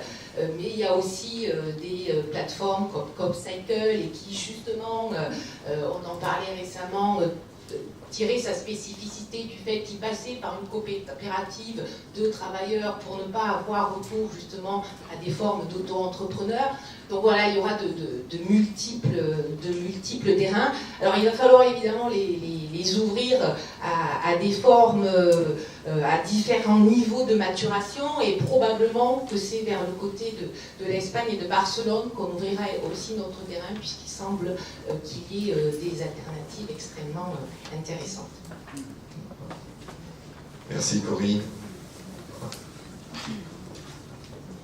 Oui, j'aurais une question par rapport aux banques communautaires au Brésil, parce que ce que j'en connais du mouvement des monnaies locales en France, c'est plutôt impulsé par des citoyens qui, on va dire, n'ont pas forcément eux-mêmes des problèmes économiques, mais ont une vision, on va dire, de changement politique et des valeurs écologiques. Et dans ces initiatives-là, on va souvent se poser la question comment est-ce qu'on peut rejoindre les gens, on va dire, des milieux populaires qui sont plus préoccupés par des problématiques voilà, économiques directes. Et du coup, je me posais la question, quel a été finalement le substrat un petit peu social qui a permis au Brésil que dans vraiment des milieux populaires très déshérités, comme les favelas, ce type d'initiative ait pu se développer. Voilà, quel a été un peu l'appui social et culturel pour que ces choses-là se développent dans ces milieux-là? Merci pour la question, parce que vous touchez peut-être l'aspect le plus frappant, le plus important chez ce phénomène, parce que parfois on ne se rend pas compte du caractère du contexte où ces pratiques ont lieu. Donc ce sont des territoires assez appauvris, enfin dans une condition assez démonie. Et justement, comment on va voir la capacité d'auto-organisation se développer dans de tels endroits. Et en fait, les monnaies sociales telles qu'elles sont développées par rapport aux communautaires, elles ont des petites différences par rapport à d'autres expériences des monnaies sociales, surtout celles qui se sont développées aussi en Amérique latine, au Brésil, autour de ce qu'on appelle les clubs de troc, ce qui équivaut à peu près aux expériences françaises des systèmes d'échange locaux où la participation militante elle est toujours assez forte au départ, tandis que chez les banques communautaires, bien évidemment, il y a une dynamique d'activisme, de militantisme, surtout à partir des organisations, des associations qui poussent un peu les expériences, mais ce qu'on va remarquer très fortement, c'est cette capacité d'apprendre par la pratique, c'est-à-dire les monnaies sociales locaux telles que celles des banques communautaires sont avant tout une expérience concrète où les habitants sont invités à y participer et des personnages qui normalement sont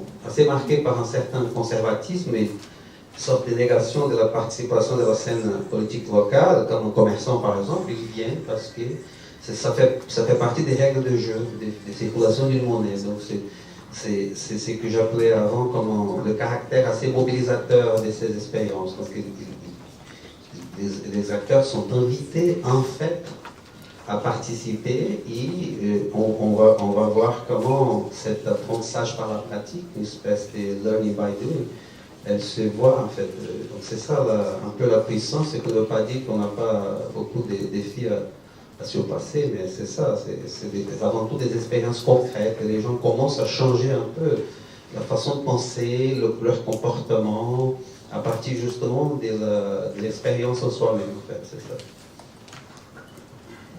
Oui, je voulais continuer sur le Brésil pour questionner en fait le rapport à l'état de ces initiatives avec une question très d'actualité. Dans quelle mesure ces initiatives allaient être déstabilisées ou reconfigurées par la triste arrivée au pouvoir de Bolsonaro?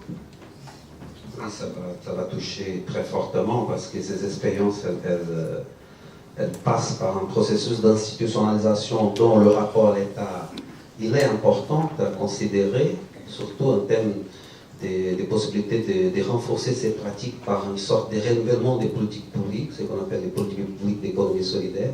Et bien sûr qu'avec cette nouvelle conjoncture, on va souffrir d'un côté, mais de l'autre côté, ça va permettre aussi de réorganiser un peu les réseaux qui travaillent en économie solidaire au Brésil, chercher d'autres partenariats aussi. Mais c'est vrai que dans un premier temps, ça va être assez fort en fait, l'impact.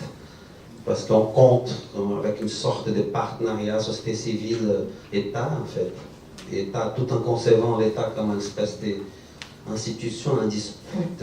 Donc la question de l'économie solidaire, comment on peut faire l'État, comment on peut faire que l'État soit aussi un agent qui appuie et qui puisse renforcer les initiatives elles-mêmes, considérant l'État comme un agent en dispute. Donc l'impact au premier temps, ça va être assez dur en fait. Oui. Oui, c'est une question pour Jean-Louis Laville. C'est par rapport à la dimension politique des expériences de l'économie sociale et solidaire et ce volet important de volonté de peser sur les décisions publiques. Tu as beaucoup insisté, plus que d'autres fois, sur la dimension de la négociation conflictuelle, plutôt que sur là un discours qui est plus sur la co-construction des politiques publiques. Je voulais savoir si c'est en raison de l'actualité sociale et politique, ou si c'est par rapport au fait qu'il y a quand même une critique qui se fait de plus en plus jour autour de l'économie sociale et solidaire, et une sorte de posture un peu connivente avec les pouvoirs publics, notamment des dernières déclarations, et trop parfois consensuelles. Oui, je pense qu'avec Corinne, on peut s'interroger sur la complémentarité entre l'économie traditionnelle et puis l'économie qu'on appellerait l'économie sociale et solidaire.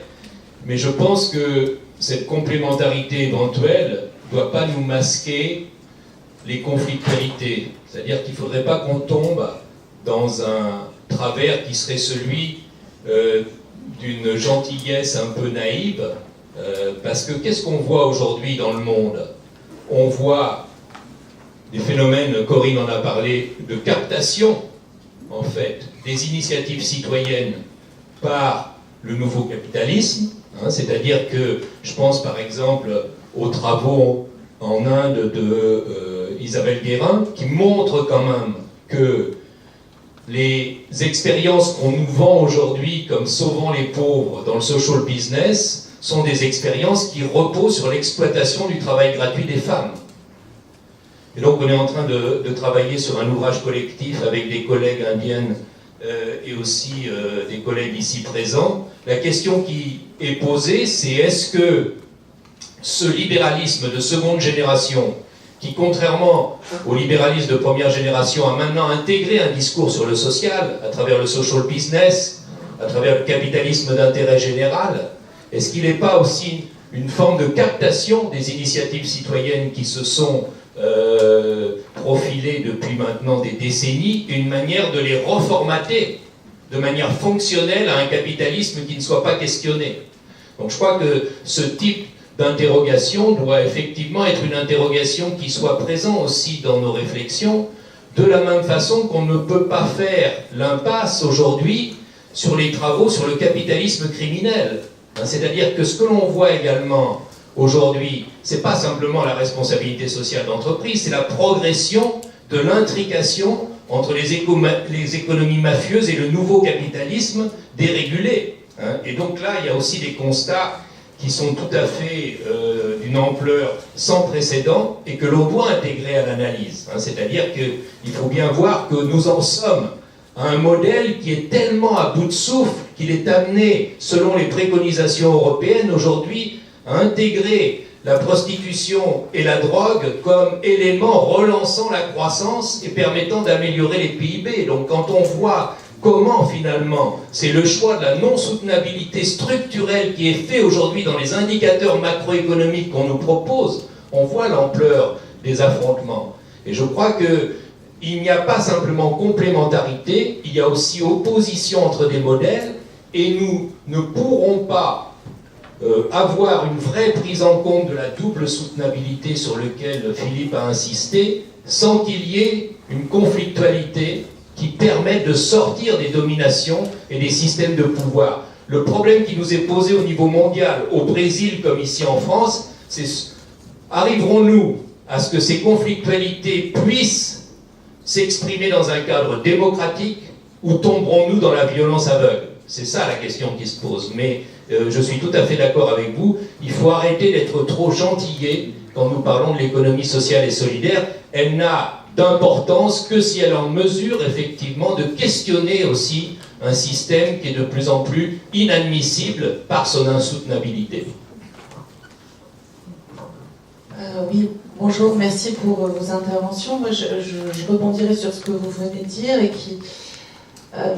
il me semble qu'ici nous questionnons justement la gestion telle qu'elle a été pensée dans les grandes entreprises au départ et comment est-ce qu'elle peut s'incarner dans des formes d'organisation différentes qui visent d'autres missions.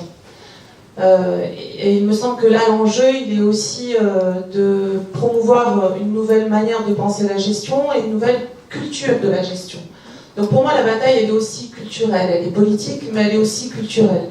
Et je voulais vous interroger sur la manière avec laquelle on va intégrer cette question culturelle qui passe par la publication d'ouvrages, qui passe par la diffusion de la recherche de manière ouverte.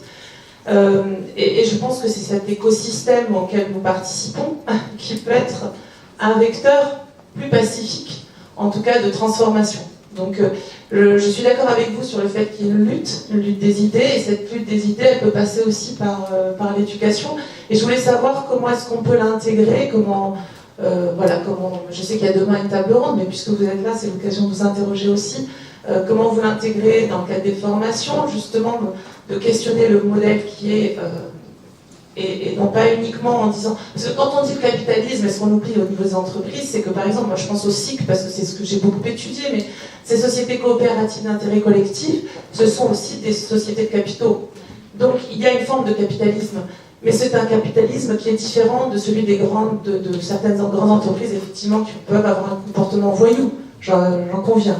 Donc voilà, toute la question, c'est comment faire passer, en fait, cette compréhension de la diversité des formes d'organisation et d'entreprise, de sociétés de capitaux, qui peuvent avoir des missions différenciées et des comportements qui visent à la soutenabilité.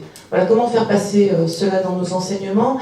Et je pense à une autre chose en lien avec ce que disait Corinne sur la plateformisation. Moi, j'ai un questionnement sur la plateformisation et la diffusion et le développement de ce modèle-là dans l'ESS. C'est que l'ESS vise la proximité, une forme de lien direct, que la démocratie est difficile à organiser via les plateformes. On le voit aujourd'hui à travers les réseaux sociaux. Comment est-ce qu'on peut dépasser en fait cette problématique justement de la démocratie et du lien avec l'autre et de la discussion avec l'autre quand on est en dehors des territoires et de quelque chose qui est un lien direct et pas intermédiaire en fait. Merci.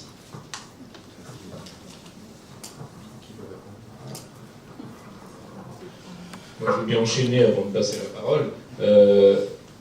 Je crois que ce que vous dites, ça permet de réfléchir à ce qui est indiqué dans l'ouvrage, je crois, dès les premières pages. Hein, c'est-à-dire que ce qui s'est constitué en tant que théorie au singulier, pour reprendre les propos de Philippe, de l'organisation, c'est une matrice nord-américaine.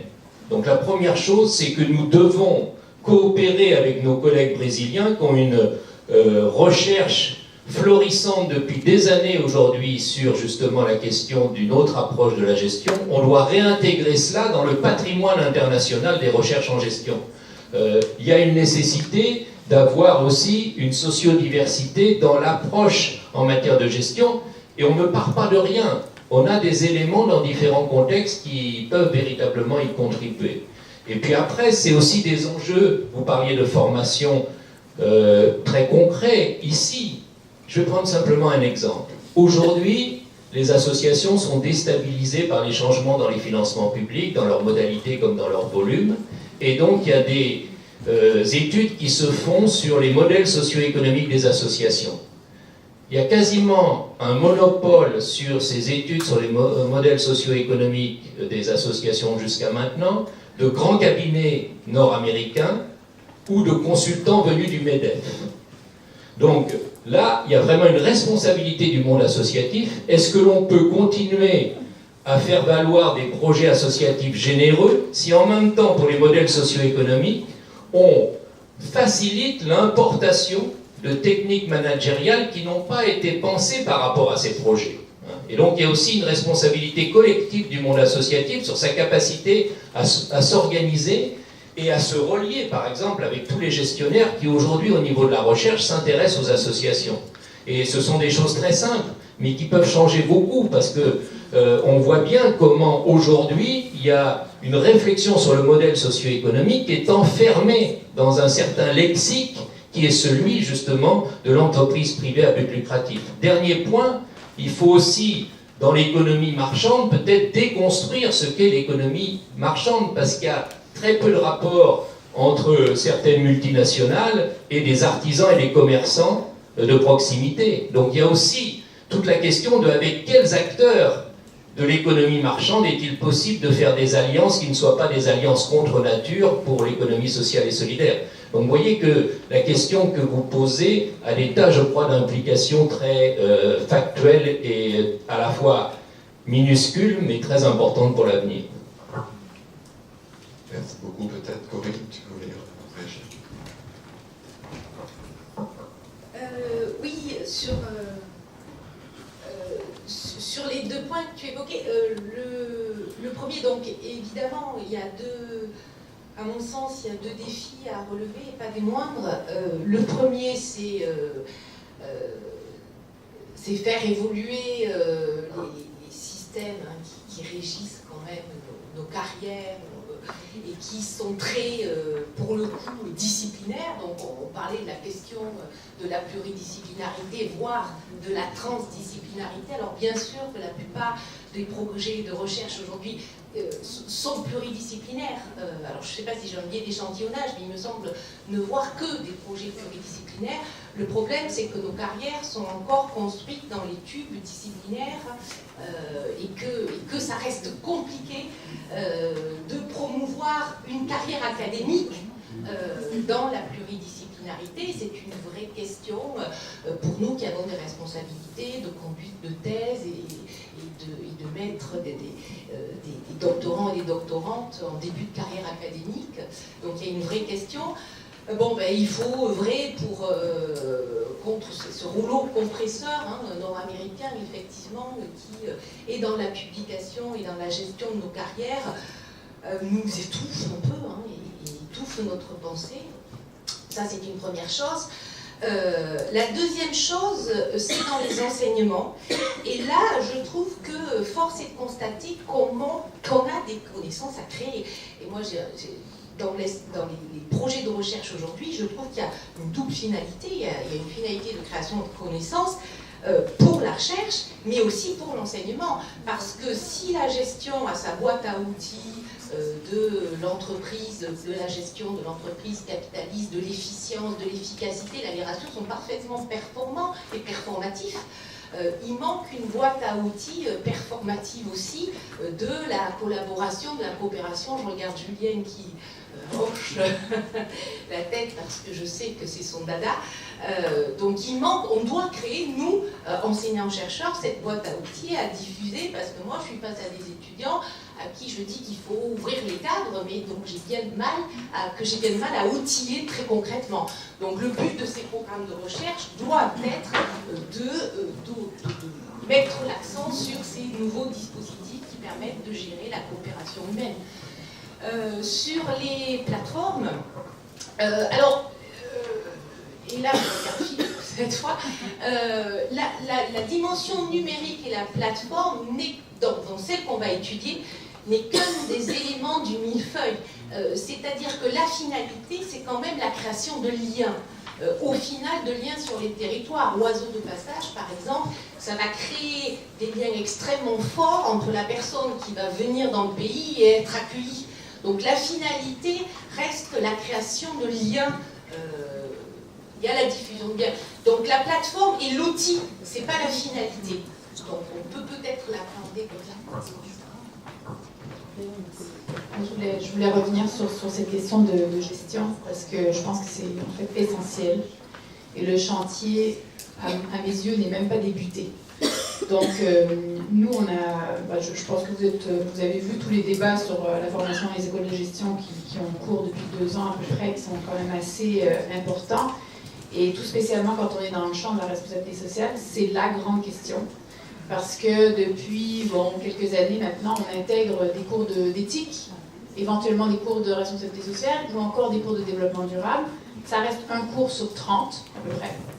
Et ça ne fait absolument pas de poids, bien sûr, par rapport au reste du cursus qui, alors je ne connais pas le cursus ici, mais chez nous, c'est typiquement marketing, finance.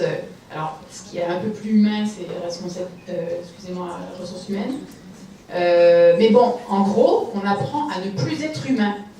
À preuve, vous avez peut-être vu cette étude qui date maintenant, en 1977, Armstrong, qui a montré que entre le début des études de MBA et la fin des études de MBA, les étudiants devenaient non éthiques.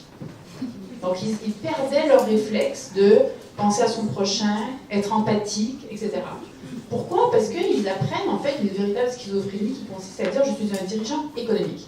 Et ça pose problème parce que justement les dirigeants, et tout spécialement les dirigeants, les hauts cadres, deviennent des dirigeants sociaux puisque à chaque fois qu'ils prennent une décision, ils ont un impact sur plein de gens.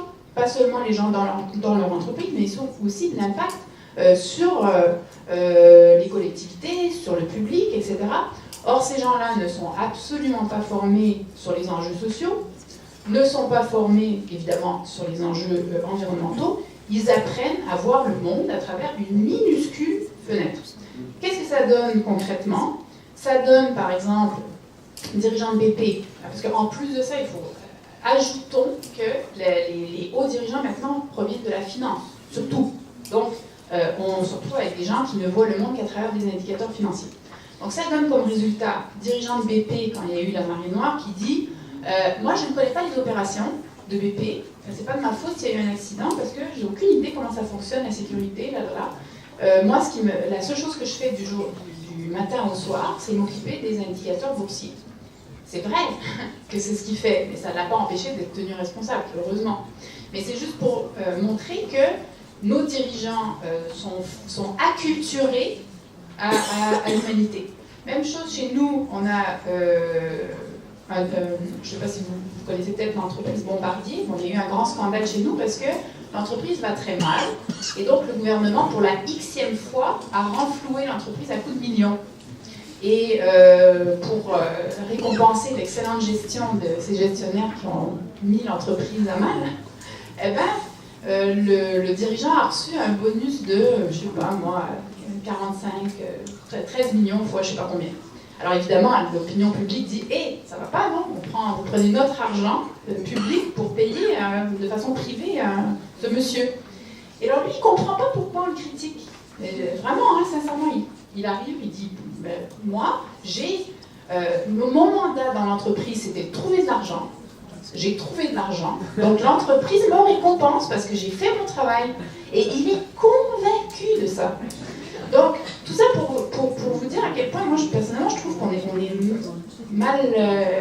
ça va pas. Parce que plus les entreprises prennent du pouvoir, et puis vous avez peut-être entendu parler de ce nouveau courant là, de la responsabilité sociale politique, c'est encore pire, là, parce qu'on dit, oui, les entreprises, maintenant, elles ont une voix à l'échelle internationale pour discuter des politiques publiques et du bien commun. Alors, vous imaginez des dirigeants qui sont complètement, non seulement acculturés à être humains, mais en plus connaissent rien des enjeux politiques et sociaux et environnementaux. Typiquement, Zuckerberg, c'est un exemple parfait, il n'a aucune idée de ce qu'il fait sur le plan social, il n'a aucune idée. Alors là, il est là devant le Parlement, où je ne sais trop, en train de s'excuser, mais je dirais qu'il faudrait qu'il s'assoie, qu'il prenne un cours de minimalement, je suis sociologue, je vais prêcher pour ma paroisse, 2 ans de cours de sociologie pour comprendre ce qu'il est en train de faire. Parce qu'après ça, c'est lui qui prend des décisions qui ont des impacts sur les sociétés mondiales. C'est quand même incroyable qu'un monsieur qui n'a aucune idée de ce qu'il fait ait un tel impact. Donc oui, il faut s'interroger. Je ne sais pas comment on va faire parce que la gestion, enfin, chez nous, c'est encore très colonisé par cette idéologie d'efficacité. Et on ne comprend pas que le dirigeant est un dirigeant social. On voit encore le dirigeant comme un dirigeant économique, alors que ça fait belle lurette que les gens qui occupent des postes de cadre et de dirigeants ne sont plus des dirigeants économiques, ce sont des dirigeants sociaux. Mais je crois que ça n'a pas été compris dans certaines écoles de gestion. Bon, on va prendre une dernière question, parce que je vois Laurent là-bas qui... Bonjour. Question courte, réponse courte, parce qu'il faut qu'on y pose. Je suis sûr que ma question va être courte, mais enfin je tente quand même. Je viens de parcourir avec intérêt votre livre. Et donc c'est une question pour Jenna Otto que je salue au passage. Et donc là, dans ce que j'ai entendu, c'est la gestion solidaire est pensée quand même en différenciation, voire en critique par rapport à la gestion marchande ou d'entreprise. Et moi, ma question c'est comment on pense la gestion solidaire en rapport avec la gestion publique. Et pour avoir réalisé un travail sur le financement public des associations récemment, je me suis aperçu qu'en termes de littérature, finalement, il n'y a pas tant de choses que ça sur comment, par exemple, dans une collectivité des territoires et d'administration, se font les arbitrages pour, par exemple, arbitrer entre subventions et commandes publiques. Donc on en parle beaucoup, mais finalement, sur la gestion publique, je trouve qu'il n'y a pas grand-chose. Et donc, voilà, comment on articule gestion solidaire et gestion publique? Alors, ça peut être peut-être une grande réponse, mais on peut en discuter aussi à la pause café. Merci Laurent. En fait, cette question, c'est au cœur du débat qu'on fait au Brésil depuis à peu près une dizaine d'années, une quinzaine d'années, sur justement la notion de gestion sociale. C'est justement à partir de ça qu'on développe un peu ces concepts. Et en fait, pour parler très vite, ça paraît un peu diminuer la complexité du problème, mais le rapport entre la gestion solidaire et la gestion publique, c'est comme si une gestion publique de la société, oui, bien sûr, il est beaucoup plus complexe que cela, mais justement, à partir de chaque contexte, on va voir quels sont les défis qui s'imposent à cette espèce de gestion publique de la société, parce que le cadre français semble assez différent de la réalité brésilienne. Pour nous, en fait, nous avons un rapport à l'État différent de votre tradition. Et nous, en tant que mouvement d'économie solidaire aussi, nous posons un peu l'État comme une entité en dispute et comme un acteur important, tout en sachant les risques d'instrumentalisation et toutes les formes d'effraction aussi qui ont lieu dans cette relation. Mais pour nous, avant tout, la gestion solidaire, c'est une modalité de gestion publique, c'est évident, oui, c'est ça. On va arrêter là parce qu'on a besoin de faire une pause, je pense. Donc on va applaudir les participants.